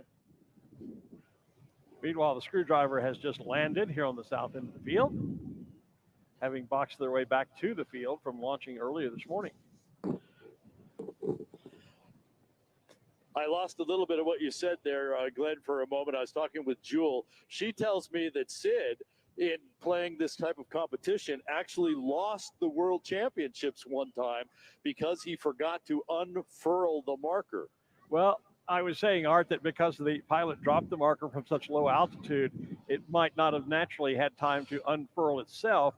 So maybe there is some leeway there. As long as it wasn't banded by a rubber band or something like that, they might consider that okay. That's a judge decision that I'm not sure about. Yes, totally understand. We can only tell you what the rules say. And then, but yes, our scoring officials will have to make a call on that and see what happens. The Kubitschek demonstrator balloon just went right over the X on the southeast side of the field. Looks like he might be attempting a landing down there in that corner. Yeah, he is just coming into my view. He just crossed out from behind the screwdriver, which has landed, and is coming down and is going to touch down here in the southeast corner of the field. And I suspect that this area has been kept clear outside of the flagging so that pilots, as we do typically, they allow them to land here on the field once they've crossed the scoring zone. And Coronado's center balloon is coming down. No throw that I noticed as he came over the targets. Came in kind of high, but he appears to be coming down to land right in smack dab in front of you. And if that's the blue spiral balloon with the rainbow spiral around it, yes, you're right. They're going to come right down in front of the Exxon Mobil tent and looks like make a nice landing here. And that always raises Coronado's the issue. Center banner is. Sorry, go ahead, Art. I was just going to say, yes, the Coronado Center banner is facing me today versus you. Okay. And I was going to say that's one of the great reasons, one of the great things about having you down there in the scoring zone is because eventually my view from up here on the rooftop becomes obscured by all the balloons landing directly in front of me at the south end of the field here. So we can still continue to cover the competition with you in the scoring zone where you have clear view of what's happening. And up here, I usually don't. So we have a black with the rainbow colors and the diamonds coming in down the west side of the field. And he looks like he's got a great shot for the island on that side. So we'll watch that one come through. I'm not sure I can identify who that is for sure for you. Well, you know me in the but spotting he's have chart, a great but throw right there. I'll try and use your spotting app to give you a hand. So he dropped very nicely on the island and then threw towards the X. So he's got a good score in the Sid Cutter Memorial, and it'll be an okay score on the X as well. And I would point out to you that if you look over the east side of the field, that's where all the racers are. That's where all the serious competitors are. So they are all trying to come in from that way. And you'll be able to see them. We'll watch them as they work their strategy to attempt to get here.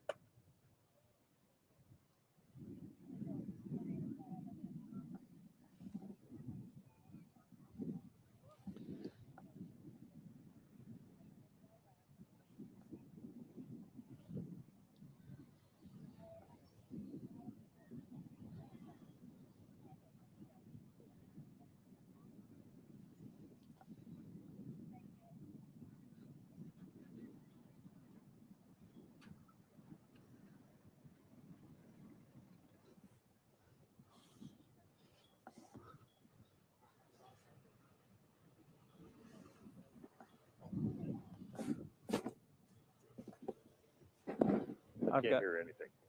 And I can't. I don't even hear the PA out here.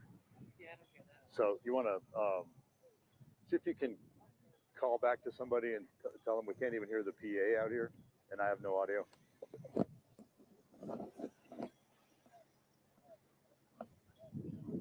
So Art, I was trying to find the. Oh, okay. I was having a conversation with a truck. That's why you may not have been able to hear anything. I had lost power up here on my iPad, so I was trying to use the spotting app to help you identify a couple of those balloons, and my iPad had lost power, so I was trying to solve that issue behind the scenes. That's why things went quiet for a moment. My apologies. I think we've sorted that. Okay, I thought things had kind of. Yeah, no, I can hear everything fine now. Yeah, no, I was on the talk back to the truck having a conversation about the power strip up here that didn't seem to be working and trying to get my iPad up, but we've solved all that, so I think I'm back with you. Good deal. So lots of maneuvering off east of the field with those racers, while this black with the paint drops coming down the top, that old typical Aerostar pattern that many, many, many balloons were made of, you'll recognize? Yes, I recognize and remember that. They always They're look like somebody spilled a bucket of rainbow paint on the top of the balloon. They're going to be they're going to have a great line on the X in that corner. They're going to be pretty far wide of the island in the Sid Cutter Memorial. And there's the throw on the X. Looks good to me. In between the legs of the X. Remember, once our scoring officials get an opportunity, whether there's a break in the action or as the target closes closer to 10 o'clock in the morning, 10 o'clock this morning, they'll go out, they'll measure from the center of the X down to the quarter of the inch or so and tally all of those up. The results do get posted to an AIBF results Facebook page, usually by about 4 o'clock in the afternoon. And then we'll hopefully have those as well. Here's this racer coming down the west side, black and white checkerboard that spreads out into the orange and the yellow and the blue and the purple. I thought for a moment that was Has the kind art. of a. Sorry. One of the things that's difficult is you and I can't control, we can't really communicate that well between us. I thought for a moment that was the R&S Motorsports balloon of Steve Lombardi, but I don't believe it is. It looks very similar. Here's that windup that we've talked about up there. Nice throw. He did that correctly. Looks like it may be inside the island. And then heat in, vent, get ready to throw the other one. So just a wind up and throw. That looks really good on the X. Well, while we don't have great throws. While we don't have a lot of balloons coming in, why don't you run down again? I know there are multiple tasks, 2 tasks, I think I heard you say, and separate targets. Why don't you run that down for us one more time for those that are perhaps just joining us? Yes, I can do that. So there are 2 tasks taking place out here today. There is the Sid Cutter Memorial task. And so the idea here is we have this boat out here, the USS Sid Cutter. And so it is the perfect place to be of score. In fact, I'm just going to get a little closer since we don't have a balloon coming in. Right here on the bow of the boat. This is the closest you can be to the center of the X, which is literally about 10 feet off to my right. So we measure from the center to wherever you might be in or on the boat. This point would be the best. Anywhere on the boat is a great score, and we have one marker already in the boat. If it were to fall off the boat into the grass, that's like falling off into the water. And so we would add whatever the distance is plus 300 feet, and that's how you will get your score. Now, as part of this task, there is a big land mass. It's identified by the white fabric that's out there. It's kind of creating a large rectangle. That is the shoreline or the big island. If you put your marker inside there, we measure from the center of the X right into there because your marker is on land as opposed to in the water as well. So that's a good score. And then back the other side, we've talked about landing in the islands. If you get your marker on inside those, and they're like triangles or kind of chevron types of fabric that's laid out, if you get inside that, that is on the island, therefore land, therefore that's a good score. Anywhere in the grass is the water, we measure it and add 300 feet. That is all just one task, the Sid Cutter Memorial. So as you come in as a pilot, you have to make a choice. Do you go for the boat, which is a pretty small target, but big reward, or do you go for the land masses, easier to hit, not quite the score? And if you miss and hit the water, the grass, then you'll get scored, but there will be an additional 300-foot penalty added to that distance. So you'll be a lot farther down in the scoring. Again, that's one task. In addition to that, a second task, there are 2 X's out here. You can pick whichever X you'd like to throw your marker at, and you throw a marker to that X, and the closest to the center of the X is the best score. So you have your choice. You can throw the markers in any order you'd like. But there are 2 different tasks going on out here today. Glenn? So judging from that, you and our crew should have water wings on. Yes, exactly. Because you're standing in a 300-foot deep lake. No, we can just walk on water. Oh, I see. I wasn't going there.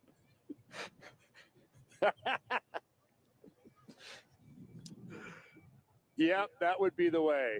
So, Art, I'm just watching the. I was going to ask, from your perspective out there, where are most of the competitors coming from? Because there's not a lot of activity right now.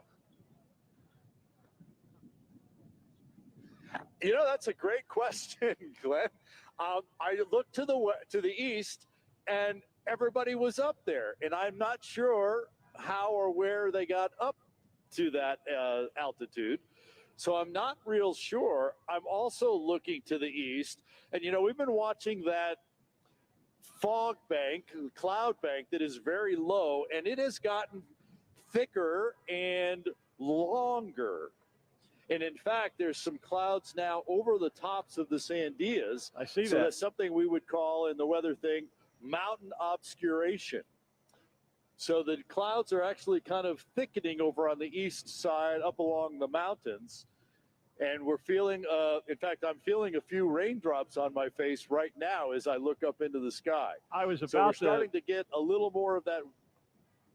Yeah, I'm sorry. I was about to say the same thing, Art. I'm feeling a few raindrops on my head and in my face here on the tower as well as I was looking up into the sky. And I noticed, too, that fog bank has gotten much longer and thicker, though, again, the northern tip of the Sandias has kind of cleared. You can almost literally look and see that cloud bank. It literally is moving from north to south along the foothills of the Sandias. And I had the Hartzel's, one of the Hartzell balloons is way overhead. That's when I felt the raindrops, was looking up high. So some of the racers, some of the competitors must be coming from over in the east to the south, trying to use that high track, but boy, it's really slow. Yes, but I'm also looking kind of more of a medium height track. They're probably about 800 or 900 feet. There's a regular shaped balloon. I kind of can tell that there's kind of orange and pink at the bottom. It's a zigzag pattern going up. He is almost directly overhead, and he is moving to the east. And that's the only real east that's up there. Tall Steve coming back. He's heading more southeast. So there's still a lot of different directions. You get up maybe 1,500 or 2,000 feet, and the balloons seem to be parked up there. So a lot of pilots trying to figure out what the heck's going on up there and how am I going to get down to the target. Yeah, I think that's going to be a real key this morning because the winds have been changing all morning long. We are, again, feeling some light sprinkle up here, so rain showers may enter into the issue with regard to how long we're able to keep the field open for the competition, and just finding a direction that you can rely on to move you toward the target. As I look up at one of the Hartzels who's directly over our head, he's actually moving now slightly back to the south, ever so slowly, but very, very slightly back away from the target, which is not what you would want. Yeah, we're having a racer on the far west side, kind of a zigzag all the way up. I see yellow, blue, green, all of those rainbow colors, kind of making a quick descent to see if he can drop in and get here. He may have started that just a little bit too late because he's still pretty high and he's actually still pretty far west. He's almost over the arroyo on the west side, the ditch that's over there. Yeah, but it also looks like, looking at the flags, that the flags look like they've turned to directly south. So that little path to the southeast is, again, changed at least momentarily.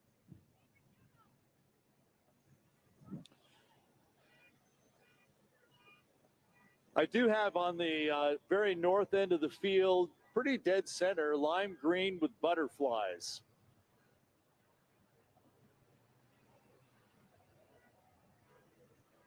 Who might be able to drop from very high. No rules against that.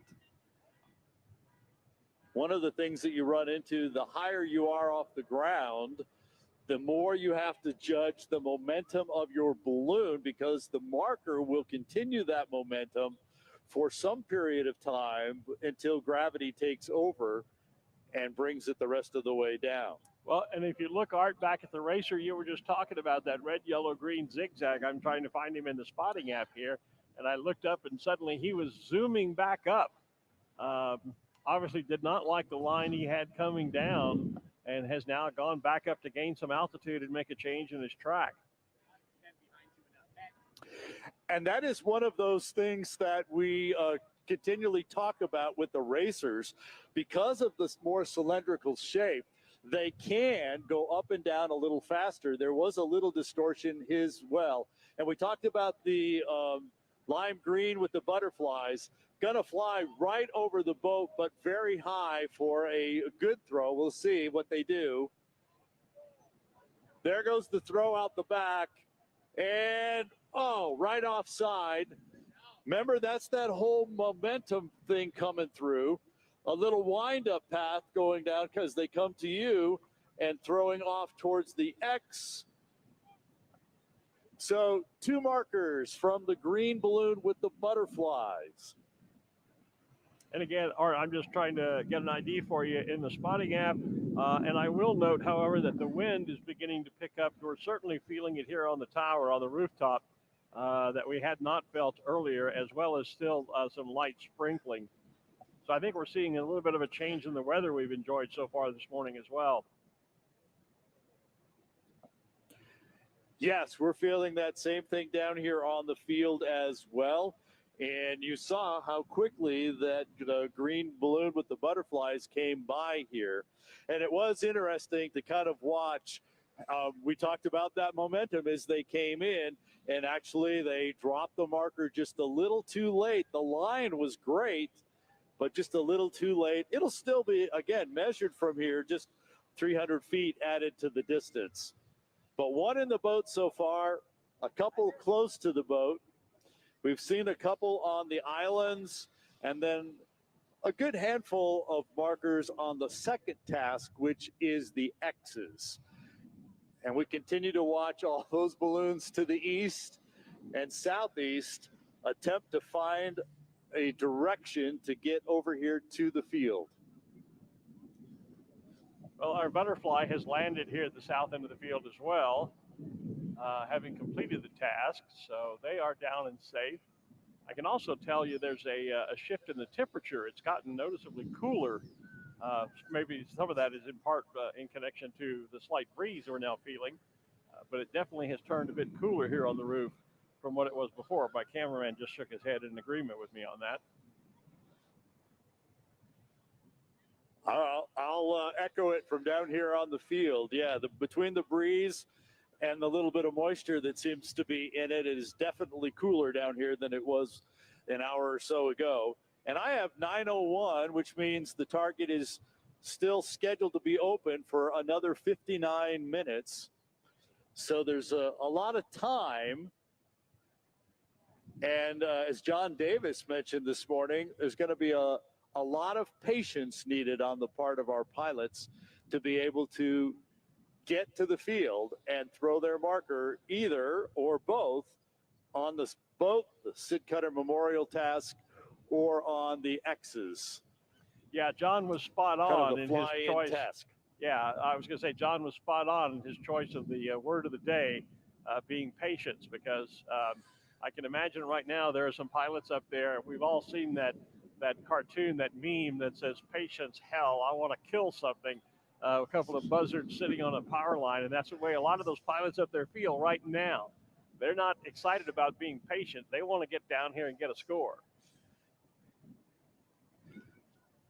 So we have about 4 or 5 balloons slightly to the northwest that seem to be lining up to be our next group coming through.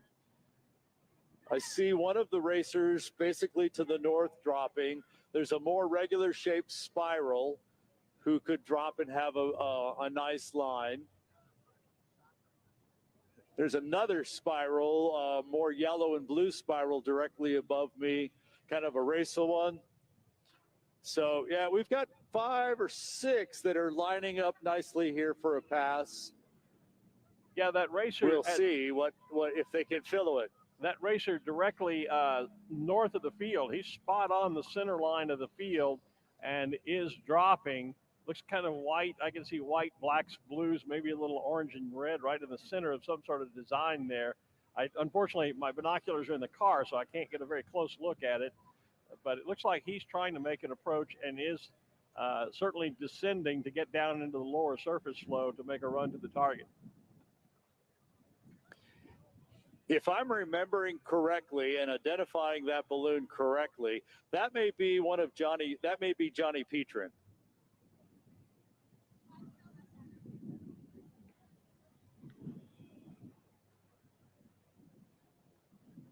And you're right.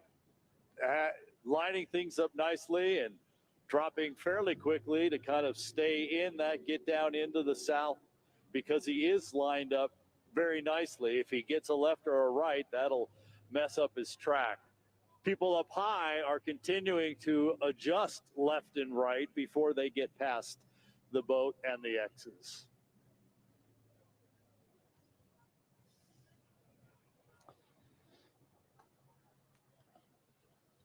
Well, I don't have Johnny in that We balloon. talked about... I'm sorry, in that balloon in the spotter app, although we do have him in a balloon there's no photograph for. But the racer we have him set up in is a rainbow racer. Yes, and I know that we have we've had 2 or 3 different options for what Johnny might be flying, and we keep moving him around. Like we put him in Beautiful World the other day, and so I may be mistaken, but yes, it's there's kind of like black blocks, vertical black blocks going around at different staggered intervals. It's coming in a little more clearly. It's still kind of a white and maybe a light green. I've seen the picture of this balloon, and like I said, I thought it might have been a Petrin one, but he may not be identified in our spotter that way. You know, there's something else interesting going on down here, Glenn. There is some chase vehicle over in the northwest corner of the field that has set off at least 2 pie balls since we've been out here. Those, of course, are those little black party balloons with helium in them. And they let them go because as they climb, we see the wind speed and direction at the different altitudes. And I literally have seen 2 of them be let off from the northwest corner. So the ground crew letting those off for some pilot up there or pilots to help gauge what's going on in the lower couple hundred feet of the target area. And that's not unusual. So there is Art, that competitors will send their crew to the target and have them launch pie balls in order to give them a good reading of what the wind at the target site is doing. Yes, I understand. It is fairly unusual here in Albuquerque. So I don't remember seeing that happen here. Yes, it happens at other competitions all the time. So the spiral coming right in at you, black and white spiral within the rainbow colors, dropped from very high, and the marker is kind of off to the island. It's not really close to an X.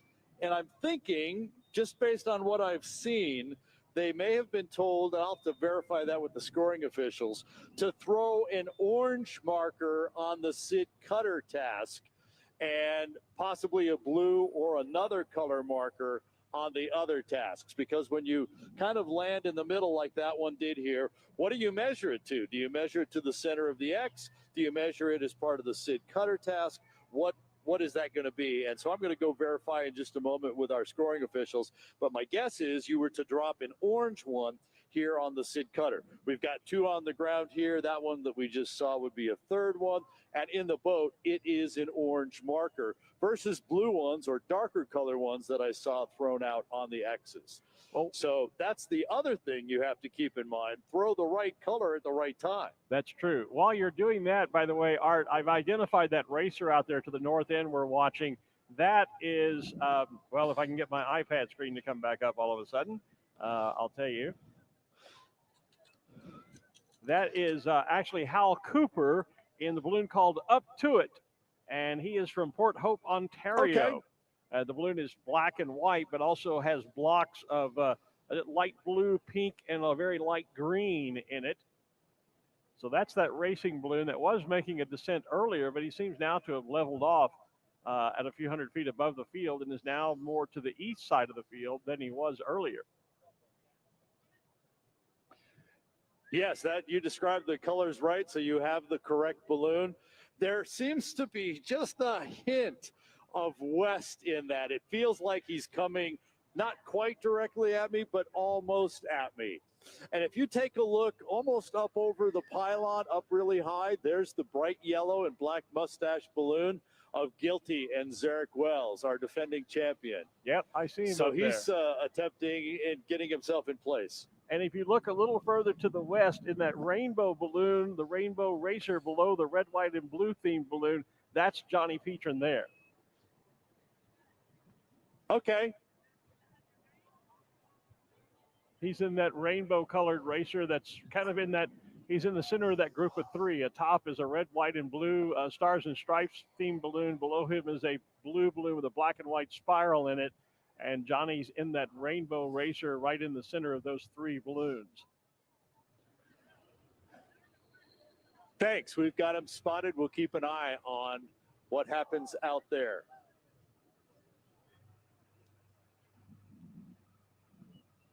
Still lots of maneuvering going up high and to the east as folks continue. And I look up and 2,000 feet above the ground, they are still stopped. So back to a whole lot of patience going up there. And then when you come down, you better hope you're in the right place. There goes another pie ball from the northeast corner of the field. That's number 3. Yeah. You know, Art, we've both been here in years where we've seen people like the Hartzels, for example. They go high, they drop down, they come across the target, they don't like their position, so they don't throw, and they climb back up, and they kind of fly that Ferris wheel or that box we talked about. They go up high again, try to adjust their position, come back down again. We've seen them do that sometimes 2, 3, 4 times. I don't think we'll see that this morning. There's not enough speed. When you get over the target and you come down, you better hope you're lined up on it because there won't be time for a second chance. No, you have a little bit of adjustment possibility as you come down, but you're right. There's there's just not the speed back and the time to get back around the other way. In fact, that racer we were looking at earlier, Hal Cooper, who started a descent down at the center of the field, has found himself pushed all the way to the east. He's literally up over Main Street right now, and I don't know that he's going to have time to find. I think he'd have to go very high to find any west at all and get back over to where he might come down into the field. He may already be out of it just because the clock is expiring against him. Even though we've got quite a bit of time left, it's just the winds are so slow, you're not going to be able to make a lot of different approaches this morning. I think you're right, but I think he is trying. He's coming because down. He is climbing slowly. From here, it looks like he's going up, and he's starting to go back to the northeast at this point. So I think he's going to maybe not try and go as high as some of those others and be able to kind of hopefully kind of hook around and make some of that turn. But, yeah, we'll have to watch and see. But obviously didn't like the line that was coming in, so is going to attempt to change that. Looks like Zarek in the yellow one is now starting a descent, too, to see if he can drop in. I think so. Meanwhile, Johnny Petrin has found some east. He's on the west side of the field. He's found some east. Notice that red, white, and blue balloon that was above him is now dropped below him. But they are finding a little bit of east that's moving them toward the center of the field. Yeah, Johnny's starting to continue to move south. He's pretty high and getting closer to the targets as well, where Zarek still has a lot of distance to play because he's still way out over the he's north of the field. He's probably out there at Tramway or Roy Road almost, where Johnny is definitely over the north end of the field. And it looks from here, Johnny's beginning rainbow. Yeah, Johnny's beginning to make a descent as well. He and that red, white, and blue balloon below him are both slowly descending. Johnny is, I think you're about to say, in that rainbow racer just up above there. Yes, we see them both coming down. The third racer up there seems to be holding altitude, but maybe he'll go to school, as we've talked about many times, on the balloons coming through. Now, look what's happening to the red, white, blue one. He's starting to get pushed west. Yep. So they have to drop through that quickly. Well, and the racer balloon is built to be able to do that better than a round balloon. The racer can fall through a wind shear like that with better stability and with less reaction to the shift that the red, white, and blue balloon has been caught in. Johnny's just entering that wind shear now. We'll see what happens. Yeah, look at how much west the red, white, and blue one has gotten. Johnny's definitely descending faster. You talked about the cylindrical piece. So we'll see if he can get through that. Meanwhile, over on the northeast corner of the field, there is a black vertical with green verticals and he's still got a little bit of southeast. He's not going to get here to the target, but right on the ground, you can go to the southeast. Well, and Johnny now and Zarek in the yellow balloon. I was going to say, look at Zarek. Yeah, I was going to say. He is climbing way back high again. He didn't like his line on descent, and Johnny now is caught in that push to the west. Yes. And he is now almost even with the boat, east-west, flying basically over the west edge of the field.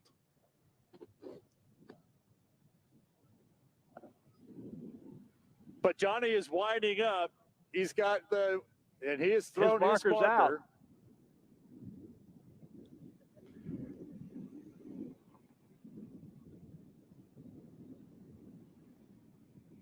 And it's in the scoring area. Wow. Which, of course, yeah. And I think, Art, that's an indication of what we were just saying, is that the pilots recognize they've got one shot today. Johnny clearly would normally like to have gone back up, changed his track, come down and made a better try, but I think he realized he only was going to get that one shot, and better to get the marker down and get a score of any kind than to risk getting caught up in the air trying to make some maneuvers and running out of time. Hey, let's go back to that racer that we watched before, the one with the black checkerboards. Well, there comes a marker from somewhere up there. Was it the yellow one? The yellow and blue zigzag Okay. But I want to go back to that racer we were talking about before, the little greens and pinks with the black checks there. Where'd he go? Just a moment ago, he is almost directly over the POW MIA balloon, probably about 900 feet or so. Oh, I've got him. Right now he's stopped, but when I started to talk about him, he had a track back to the north, and it was actually fairly quick. And I thought if he could stay there, he could get back north. He's still going to be on the east side, but he found something in the middle there. Well, if you look up high over Main Street, again, up above the POW MIA balloon, you'll see Texas Twist, our G Daddy, Sam Edwards, the late Sam Edwards balloon flown, I think, here by Tomas Hora and Mark Sullivan. And they're beginning to make a descent in that balloon that is red with the yellow and blue spiral. But it looks like he slowed the descent now. He was coming down at a good rate just a few moments ago. Now he seems to have slowed down, but he's out east right up over Main Street. Meanwhile, you've got a racer dropping into the center of the field here. Reds and green, or green, shades of green, shades of red and pink on one side, surrounded by black. He should be almost right over you. He is directly over us, balloon. right? Yeah, he is. He is absolutely directly over us, kind of keeping an eye on that, as well as the racer with the arrows on it. Yes. Here comes a marker from the other one that you just talked about. And you can see how far that marker, in fact, there's the second marker. There's the dark blue marker, so the orange second one drift. Yep. But you can see how far that marker traveled. With the balloon moving as quick as it was, the marker travels just as fast. And so he was actually south of the boat when he let the orange marker go. And so it drifted quite a ways south. It almost needed to drop it probably 5 to 6 seconds before. And I do see G Daddy coming in. He's going to be over the eastern part of the field now.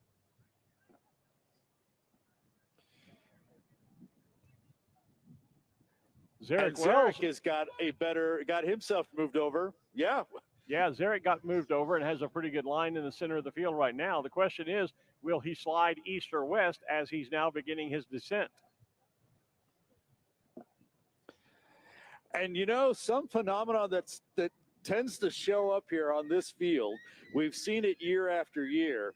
They come in from the north, they get to the field, and at some point on the field, they seem to split this road. And if you're on one side of the road, you go west. And if you're on the other side, you go east. And actually watching G Daddy go east, watching Johnny Petrin and the red, white, and blue balloon that was with him go to the west as they came down. Yeah, so now we need to watch Zarek and see what happens. Do you go east or west when you drop into the field? But I think he's on his run. He's on his pass. I think so. I think he's made his adjustment to get to the center of the field, and now whatever he gets is what he's going to get.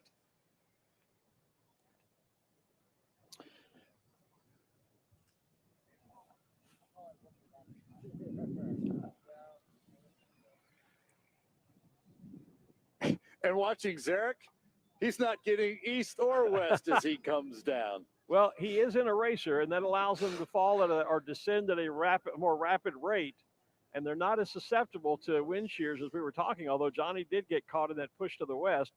Well, I don't know, Zarek's slowing now, kind of stopping his descent. Let's see what he chooses to do. Is he going to stay there, or is he going to go back up? He's still a little bit north of right on the edge of the field. So he still needs to be at that minimum 75 feet for just a few more moments before he can drop down lower.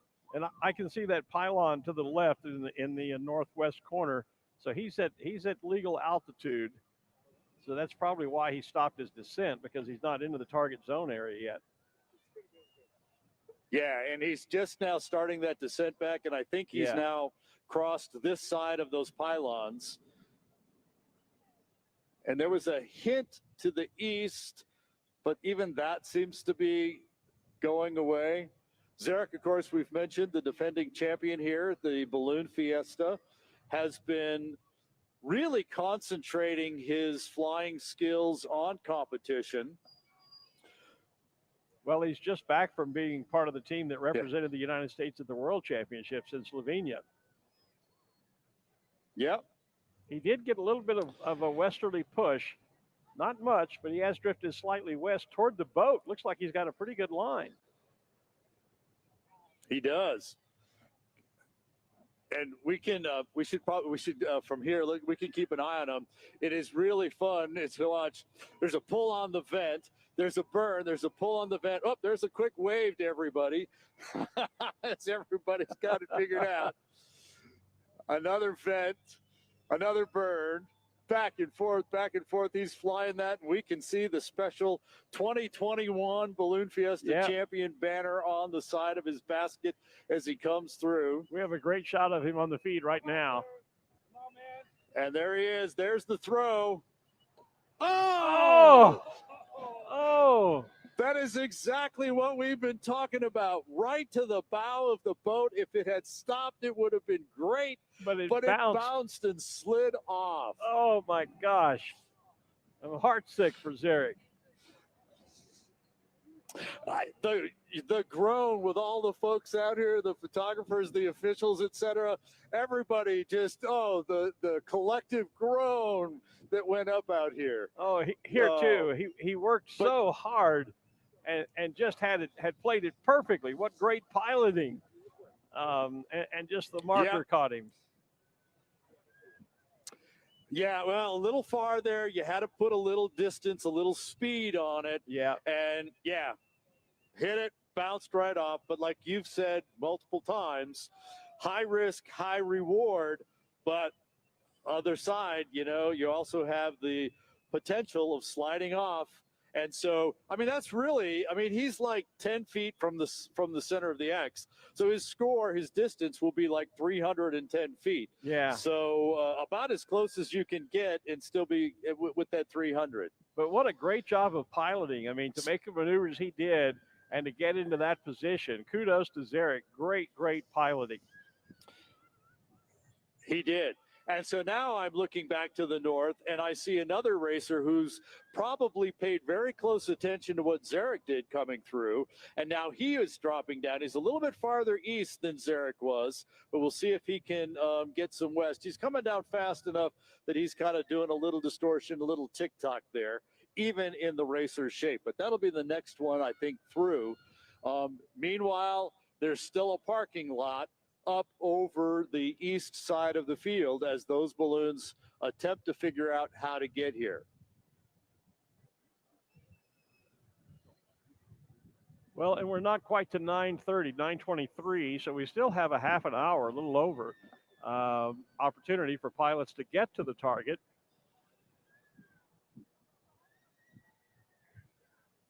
The other one we're going to want to keep an eye on, I think there is a blue and white checkerboard racer that's still pretty high, pretty far out to the north. But he seems to be trying to line up as Zarek did. I'm just amazed by there goes the fourth little pie ball going out of here. I have never seen that many pie balls go out at a competition here at the Balloon Fiesta. Well, heavy, serious competition I expect, but here at Balloon Fiesta, I've never seen that here.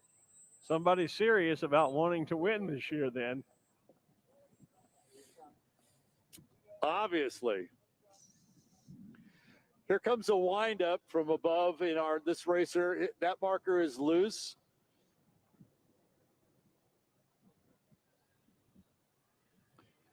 And kerplunk in the water.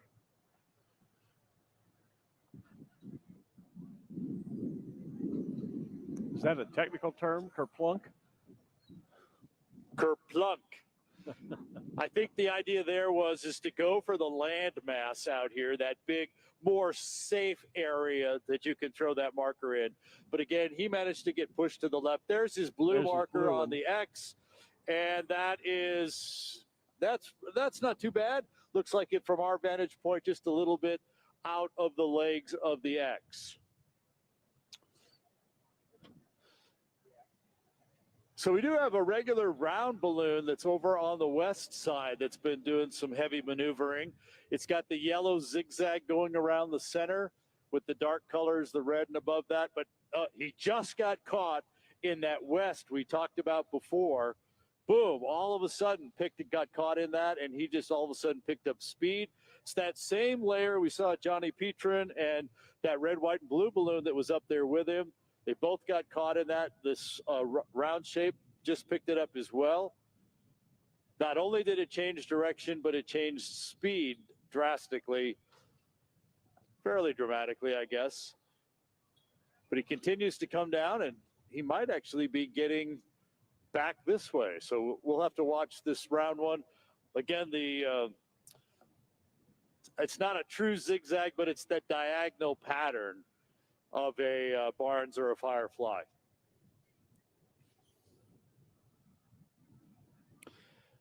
Big windup. There goes through the blue marker out there of the field.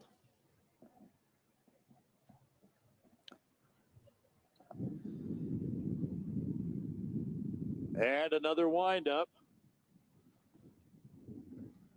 Somebody pulling on the vet while the other person in the basket has the windup. The windup stopped.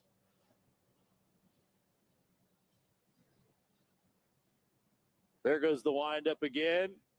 Hits the crown line.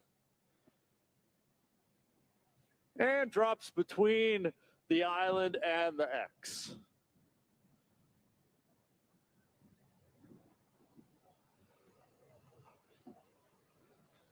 So that black and white and blue checkerboard that we saw out kind of rode that a little bit farther to the east.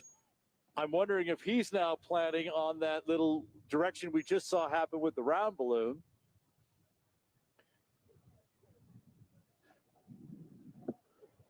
And he's starting his descent as well. Looks like there might be some red with that white. There is. Checkerboard pattern. Yep.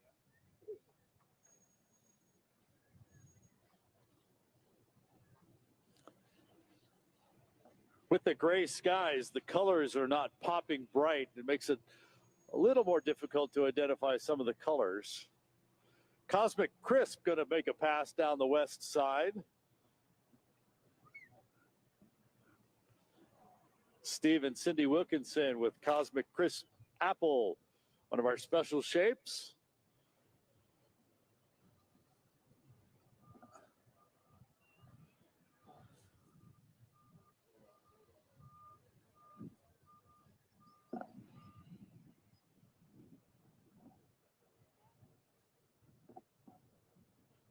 And I'm looking at the flags on the berm on the north end, and they have definitely shifted to be blowing towards the southeast.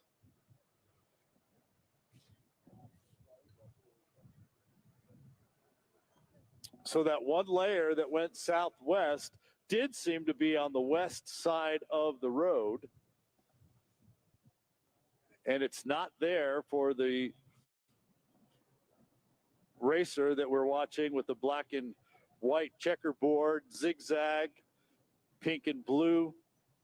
Yeah, I'm thinking this is one of those folks that flies, excuse me, a different balloon at some point in competition, because I've searched blue, red, white, blue, red, black, blue, black, pink, everything I can find, and I'm not finding a picture of that racer in our spotting app.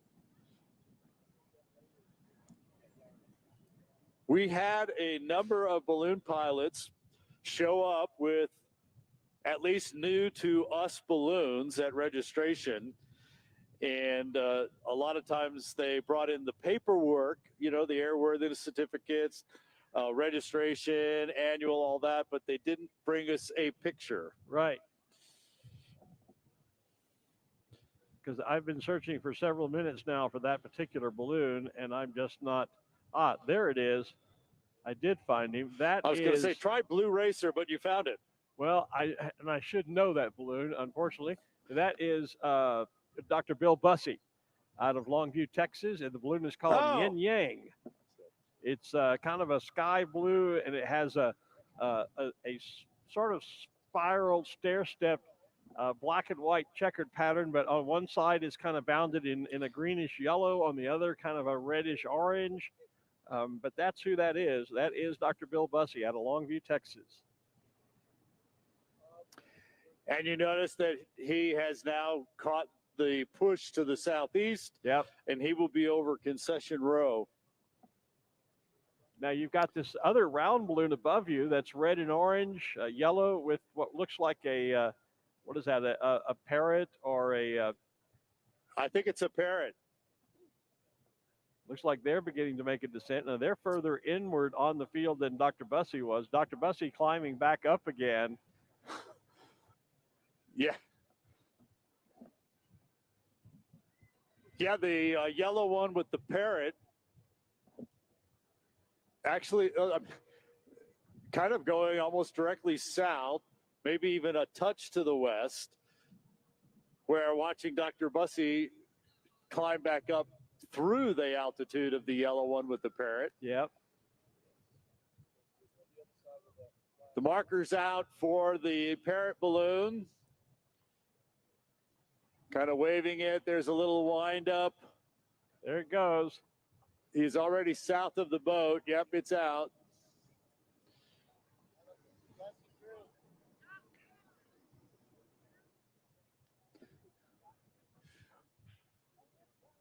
Not necessarily close to the boat or the land. There goes his second marker. But as you mentioned earlier, definitely in the scoring area. That will get points. The way you win the overall championship here at Balloon Fiesta, and frankly, any other competition, is to be able to score at some level in every different task. I was going to say, the more consistent you are, the higher you will place. Exactly. I was going to say today is clearly shaping up to be one of those days where any score is going to be a good score because not that many are going to score.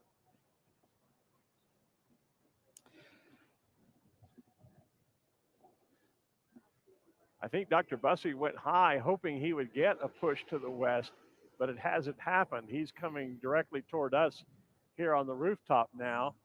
Kind of waiting to see. It's a little too late for him to descend and try and land, although he is now beginning to descend just a little bit. I thought maybe he was hoping he might get that push to the west and be able to get over and drop a marker, but looks now like he's just going to have to fly on. He may be able to drop south of the field, to drop in by the museum or by our glamping folks down on the south side. So there's, and actually the RV and parking lot on the old Balloon Fiesta field is down there, and there's some room down there as well to drop in. Yeah, there's a couple of balloons that I see have landed in there. Yeah, the parrot, meanwhile, has landed just here in front of corporate hospitality. Yeah, Dr. Bussey just flying directly overhead of us now, going on to the south. So that huge pack of balloons that has been directly east of us is now slowly managed to get a little bit northeast of us. So they're still up there trying everyone's patience, probably theirs most of all, as they continue to try and get to that north.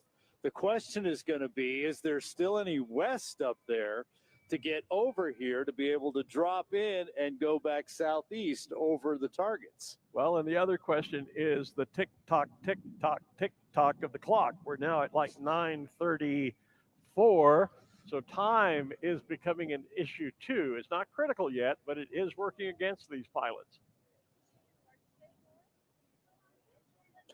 I see the U.S. Bank balloon up there seems to be finding a little bit of west.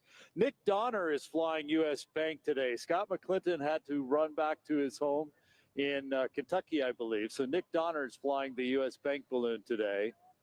And I see one of the Hartzels starting to make a little bit of a movement up there as well.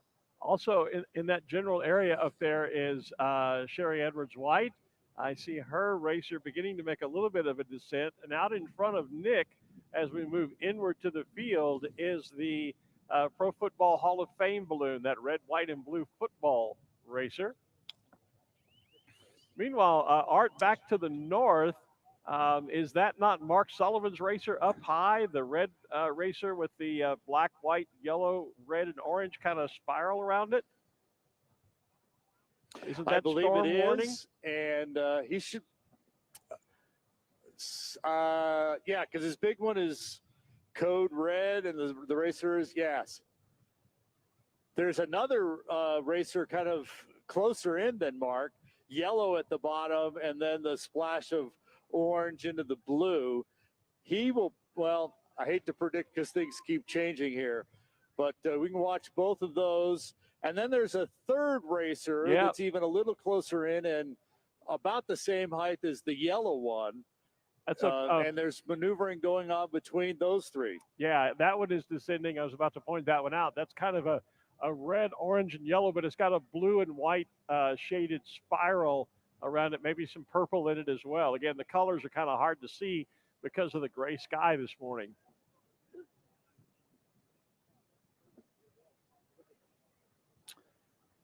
But those look to be the next three to watch. There's a couple of more regular shapes kind of far out to the northwest that may have a pass. And the Pro Football Hall of Fame balloon seems to finally be getting a little west, as well as a couple of the others that are in that pack. So we're going to get another set of pilots and balloons coming through here in a few minutes. Watching all three of those racers, Mark Sullivan's, the yellow one, and the spiral one. The spiral one's going to have to throw from fairly high. Oh, it looks like he just caught that west. Yes, he did. He's moving far to the west now.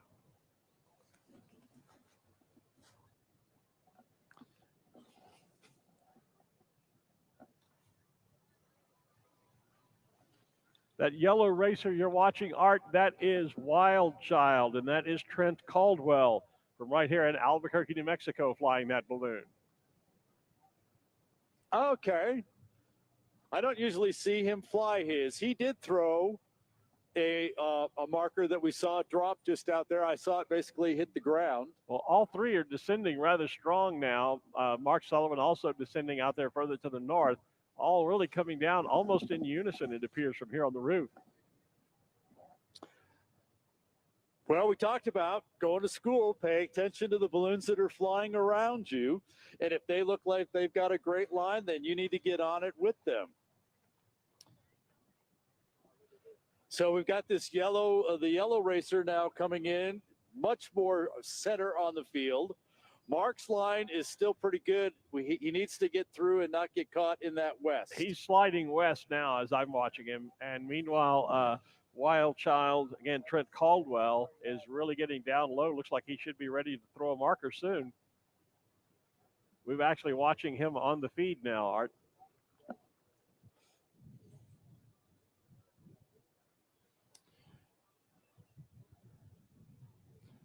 So a marker out, or at least in hand. Here's the windup. Don't wait too late. He's gone past the boat. Heads up, coming right down in the middle, right behind us.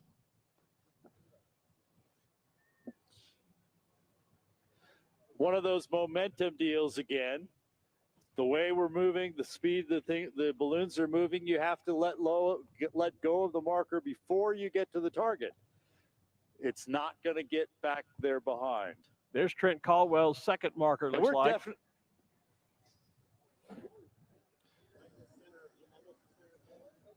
Looks good on the X. I keep looking for the wall that comes down this road out here, because I swear that there's a funnel up there or a divider up there that if you come down on the west side of the road, you're going to go west. And if you come down on the east side, you're going to go east. By the way, Mark's going to make a liar out of me. By the way, Art, I just got a quick handy identification. The Pro Football Hall of Fame balloon is being flown by pilot Joe Zavada, but that is our balloon meister, Henry Rosenbaum's balloon. Yes, I got that note as well. I'm hoping that Joe will get down here, and then I was going to kind of go ahead and talk more about that, but we can certainly mention that. Well, Mark actually is on the west side of the road and coming east.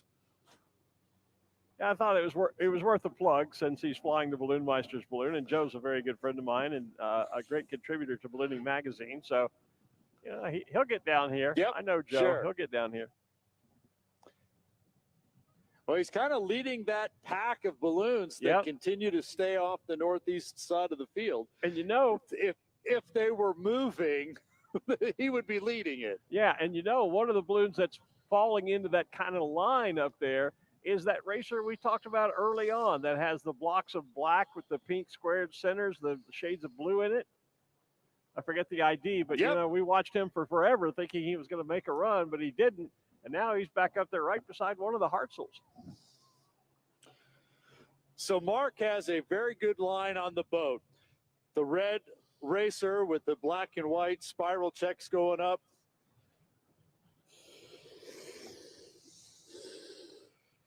Got his marker out and in his hand. Marker in hand. He's got it all wadded up. Boom, in the boat. All right. Well done, Mark. Good job, Mark Sullivan.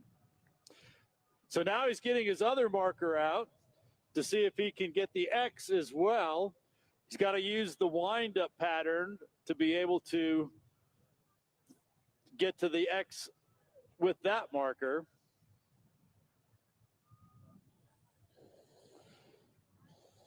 Got a burn. There it is. Bounces in pretty close to the center of the X.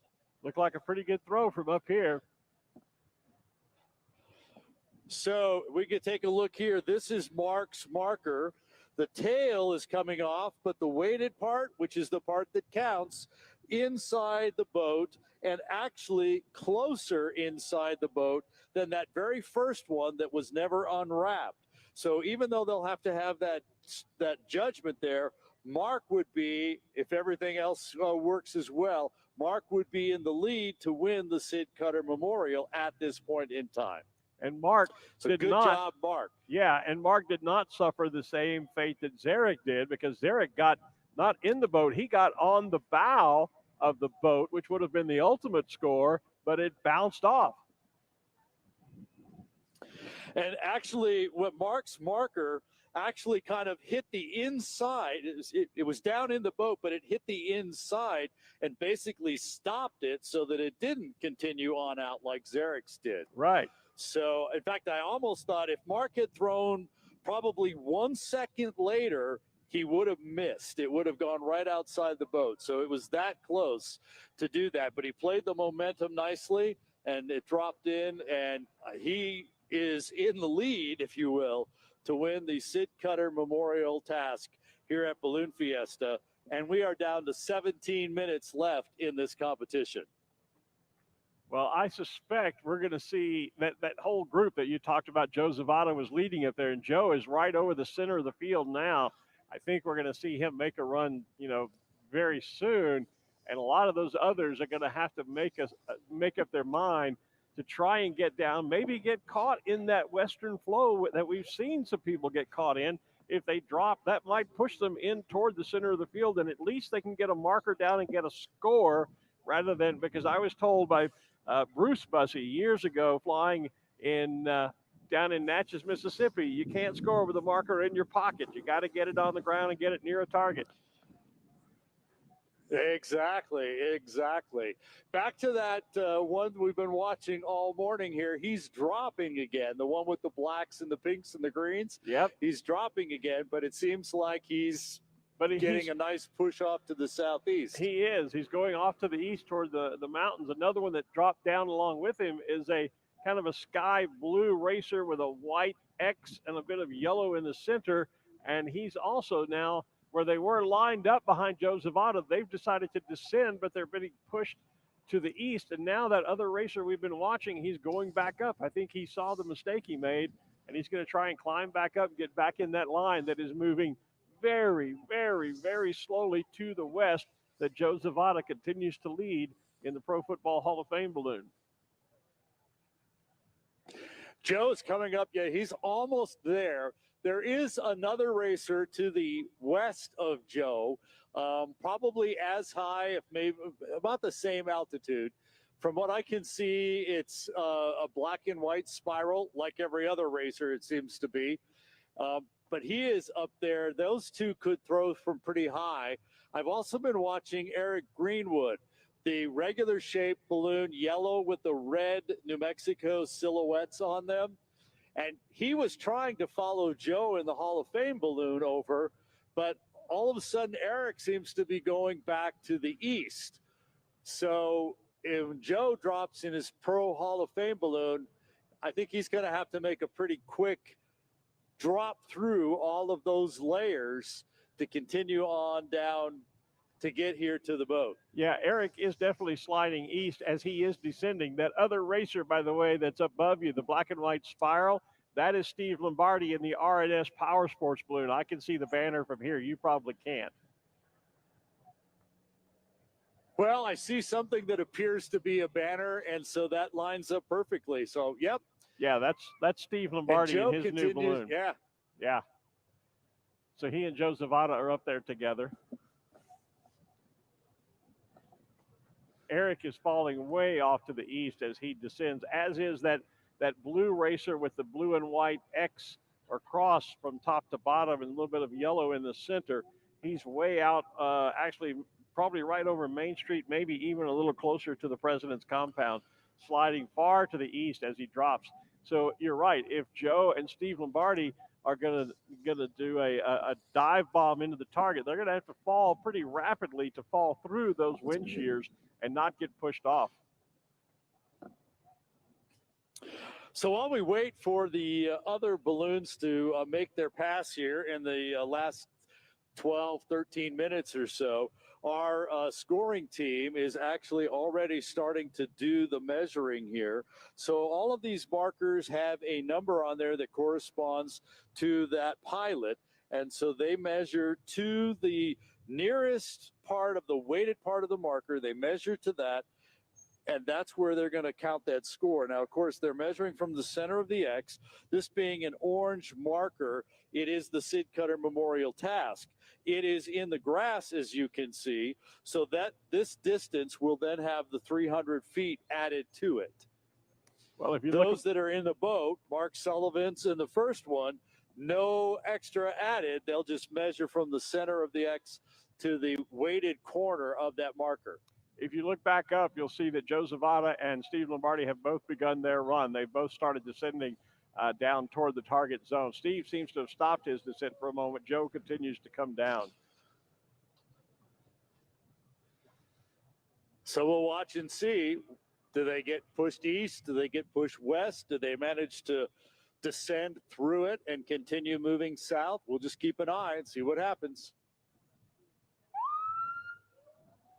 Look at how far Eric has come in that yellow balloon with the New Mexico silhouettes. Way off he to had the east. that east direction. Now but now that he's dropped lower, it has turned south. So you can bet that Steve and Joe up there in their racers are watching what happened with Eric's descent and will be making plans to get through that, knowing that there was an east up there that they better get through quickly or they're going to end up too far to the east of the field. Well, and Joe has just stopped. He literally has put the brakes on and has stopped. Steve Lombardi paused for a moment, but he's descending again, coming down to Joe's altitude. But Joe is literally just stopped in the air. Let's see if Steve continues to descend on past him. Looks like he will. Joe might have just a little bit of southwest there. You're right. He's just stopped his descent. And actually, Steve's getting that same push to the west as well. Remember, that's been there throughout the morning. So they're going to play that little bit of west, I think, because they are slightly too far east at the moment. And we saw Mark Sullivan come in from the west side. So knowing that you now have to play the winds, you need to get west of the road, west of the boat, so that when you come down lower, you come back east right over the top of it. And Joe is just now Steve's on his way back. to come down. Yeah, Joe's on his way back down, by the way. Steve is pushing to the east now. But he's still, Joe's trying to ride the west, which is a little bit higher. Steve's got his marker out. He's doing the windup. He's going for the big landmass. Again, go for a score. Get a score today. Yep. He's in the target area, not in the land, but he does have his orange one down. Joe's coming down. Joe in the Hall of Fame is now making Yes, he's making descent. Yeah, he's coming down rapidly now. Trying to push through that east.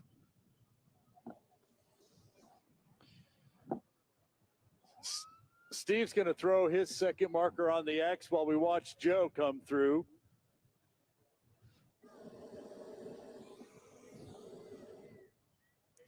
Put some heat in, get the marker out, wind it up, let it loose. Oh, just outside. Oh. But he's going to have a great line over the X if he can find the other marker now.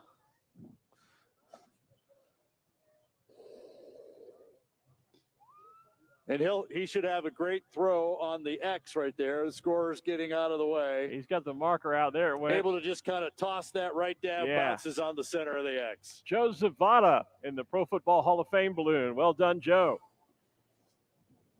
Steve Lombardi coming down to land now in the RNS Power Sports balloon here along the east side of the field. Mick Donner in the U.S. Bank balloon art is up high above you right now, and so too there is Johnny Petrin. Now, Johnny already dropped a marker, didn't he? He did throw one as he went by. I don't know if you have a shot of Joe's marker here as they measure that. You can see even the tail of the marker is literally in the support of the boat. It is that close. Yeah. That's one of those that 1 second later he would have been in the boat.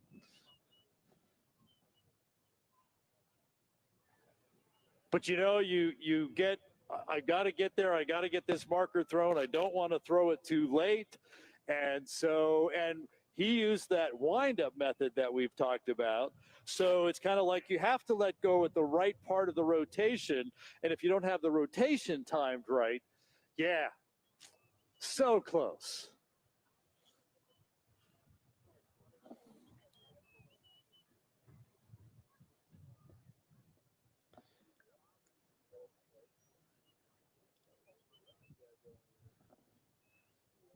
So I have less than 7 minutes left on my watch.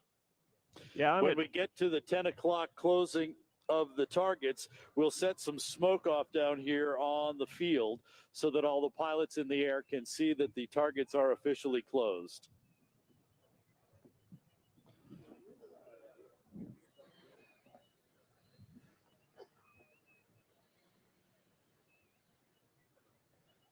A number of folks that are up there, their patience is being worn thin. You almost wonder who might just drop a marker from up there and take a chance.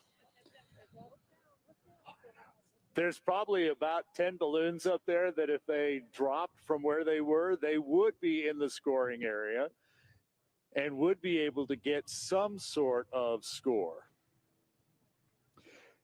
Our scoring officials are definitely going to get their steps in today, going to all edges of the scoring area to be able to measure, find the markers, get a measuring tape to them, get that recorded. One of those that I think maybe, as you say, might not be a bad idea to just drop from where he is, unless he makes a maneuver toward the target, would be pilot Bob Pulaski. Bob is from Pineville, Louisiana. His balloon art is yellow with blue squares in it, and then the vertical red gores every few gores apart. He's up over the center of the field, but moving slightly to the southeast, it appears, from here. Yes, we got eyes on that one, and you're right. He could probably wait, another 30 seconds or so, and be able to drop in nicely. Nick Donner, meanwhile, is beginning. With the marker, that is. Yeah, Nick Donner making a descent. And notice the U.S. Bank balloon beginning to deform a little bit as Nick is putting that balloon into a strong descent, trying to get down to the target, as now the clock is ticking on these guys. Sean Rea in Solaire is also in that group that's high above, as is one of the Hartzels. Look at step this way, Tom. we're so close into the center of the target here. We're dodging the measuring tapes out here for our scorers that are getting in the way of them. So, well, you're going to be yeah, dodging. Nick in the U.S. Bank balloon making it. You're going to be dodging baggies here in a minute. Looks like a pretty good descent. Yeah, you're going to be dodging baggies.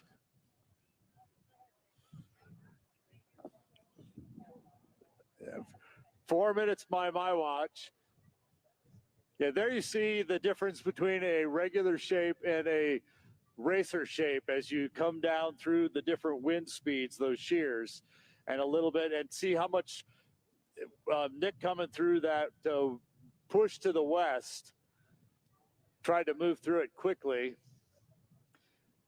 and hopefully get that turn back, which seems to be happening.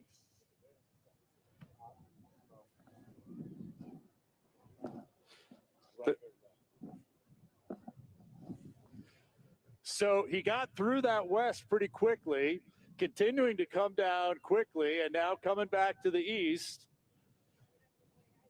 putting a lot of heat in that balloon to turn it around and stop it without hitting the ground. It's slowing. It's slowing. Look at that. Nice save. Now pull the vent line so that it doesn't go over. Nick Donner taking that same tact, come in from the northwest and come across south.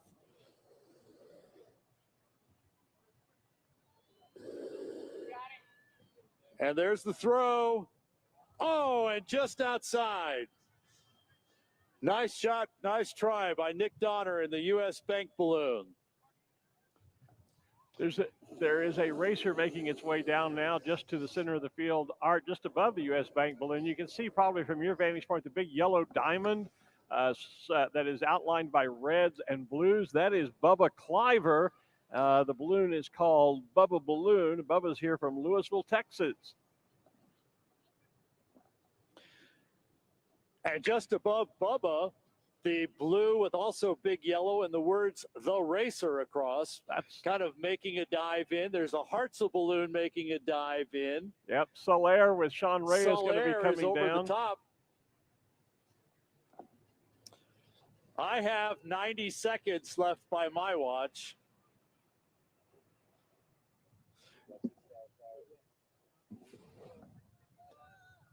I can see Sean Reyes. Big wind up from Bubba. Sean Reyes winding up as well, up above.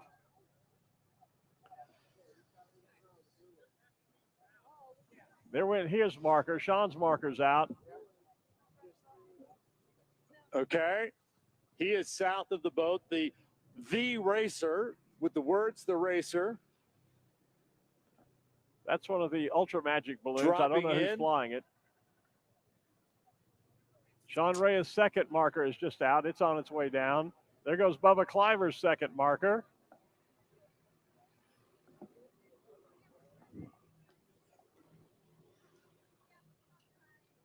The Hartzell balloon dropping in is the one with silver on the stars. I've got less than a minute to go. My watch says 30 seconds, so.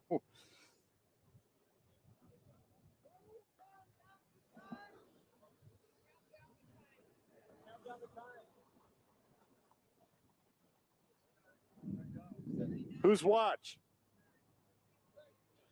So 15. Hartzell's got 9, a marker out, winding 8, up. There's Hartzell's 7, marker down. 6. Here comes 5, Hartzell's second marker. 4, 3. Both Hartzell 2, markers out. 1. The marker is out. Time is up. Just off the bow.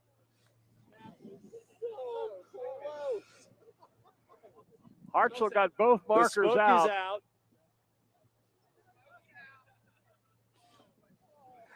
And here comes Johnny Petrin on the west side of the field. But boy, what an exciting competition, especially the last few minutes here, as folks continue to make those last minute get here, get a score. As we said, as you mentioned, Joe Hartzell got his markers out. They were talking up here that as long as the marker was out of the basket when time expired, that it would count. Yep. And so within the last 15 seconds, Joe got those markers out. Looks like Johnny's going to throw for us anyway. There it is, and just shy.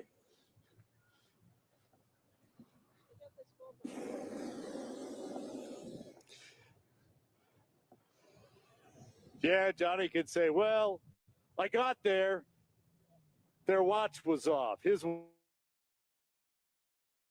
watch was off. That'll be his smoke was out. Yeah. Yeah, there's no question about that. You could almost see by the way that Johnny was throwing that baggie. He was well aware of it. And one of those little pieces of disappointment. Dang, if I was only there a minute faster, a minute sooner, we would have been there. Yeah, and we've got a regular round shape black with the rainbow blocks around the other. There'll be a couple of these guys that'll probably still drop their marker in here just to say I dropped, even if it was out of time, not scored, none of that stuff. Sometimes that's the only time you get close to the target and the X, and so you go ahead and drop it anyway, knowing that it's not going to count and not going to score. It's called practice. Yeah. If you get close, I mean, you know that as a pilot, I do too. Anytime you can see the X, it's a great day. And when you can throw on it, it's a super great day. That's right. And if you get to the target, then everything's fabulous.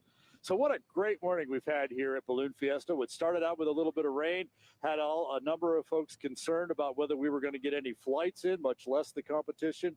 Has turned out to be just a fabulous day. Mark Sullivan appears to be the winner of the Sid Cutter Memorial Task. A number of baggies and markers thrown on our X's as well. But if you got a marker in the scoring area today, you're on the top of the leaderboard since we had no competition yesterday. 2 more days of competition on Thursday and Friday. If those who scored today can score again on Thursday and Friday, then they will be the top group at our awards brunch on Saturday. Great prizes, lots of cash, and of course Thursday and Friday also are ring toss competition as well. As far as the weather goes, the weather guys tell us that this storm, these storms and things that have been here should start moving away. That we're going to get just a little bit more of this throughout the afternoon, but the rest of the week starts looking a whole lot better for ballooning here at the 50th Albuquerque International Balloon Fiesta, powered by ExxonMobil. So I think, can wrap it up on the field here. I'm going to head back, and we're going to be able to continue to talk to the folks on the field, but we're going to let our stream folks go. So go ahead, Glenn, and wrap us up on the stream, and then we'll talk to the folks on the field a little bit later this morning. All right. Well, thanks, Art, for the on-site reporting there, the eyewitness reporting. And just a reminder for the folks on the stream, of course, tomorrow morning and on the field. Tomorrow morning, we change back to a more mass ascension type of program, being Wednesday midweek. Tomorrow will be our mass ascension off the field, our Flight of the Nations flight. We take a pause in the competition, so we go back to our routine of everyone launching off of the field here, and we honor all of the, I think, 18 to 20 international nations that are taking place. And then that's the third day on which we have only a morning event, no events tonight or tomorrow, then tomorrow morning. Unless, of course, we get an update from the America's Challenge gas balloon race and their intention to launch. We'll keep you updated on that through Balloon Fiesta social media. So Flight of the Nations and a mass ascent off the field tomorrow morning. Then we move in back to the 2-a-days. Thursday, Friday, Saturday, we have morning flights. Thursday, Friday are our special shape rodeos. Thursday and Friday evenings, the special shape rodeo glodeos. Saturday morning, of course, another mass ascension, and that brings back the Dawn Patrol show, brings back the drone show, and all of those extra things that go on. Saturday night, our final goodbye night magic globe, and then our final mass ascension. Good day. You've been watching Balloon Fiesta Live. Powered by ExxonMobil. Want more balloon action? Visit the archive of all the Balloon Fiesta live broadcasts at balloonfiesta.com. And make plans to join us in person for number 51, October 7th through the 15th, 2023. Thanks for watching Balloon Fiesta Live. This program is a production of AIBF Inc.,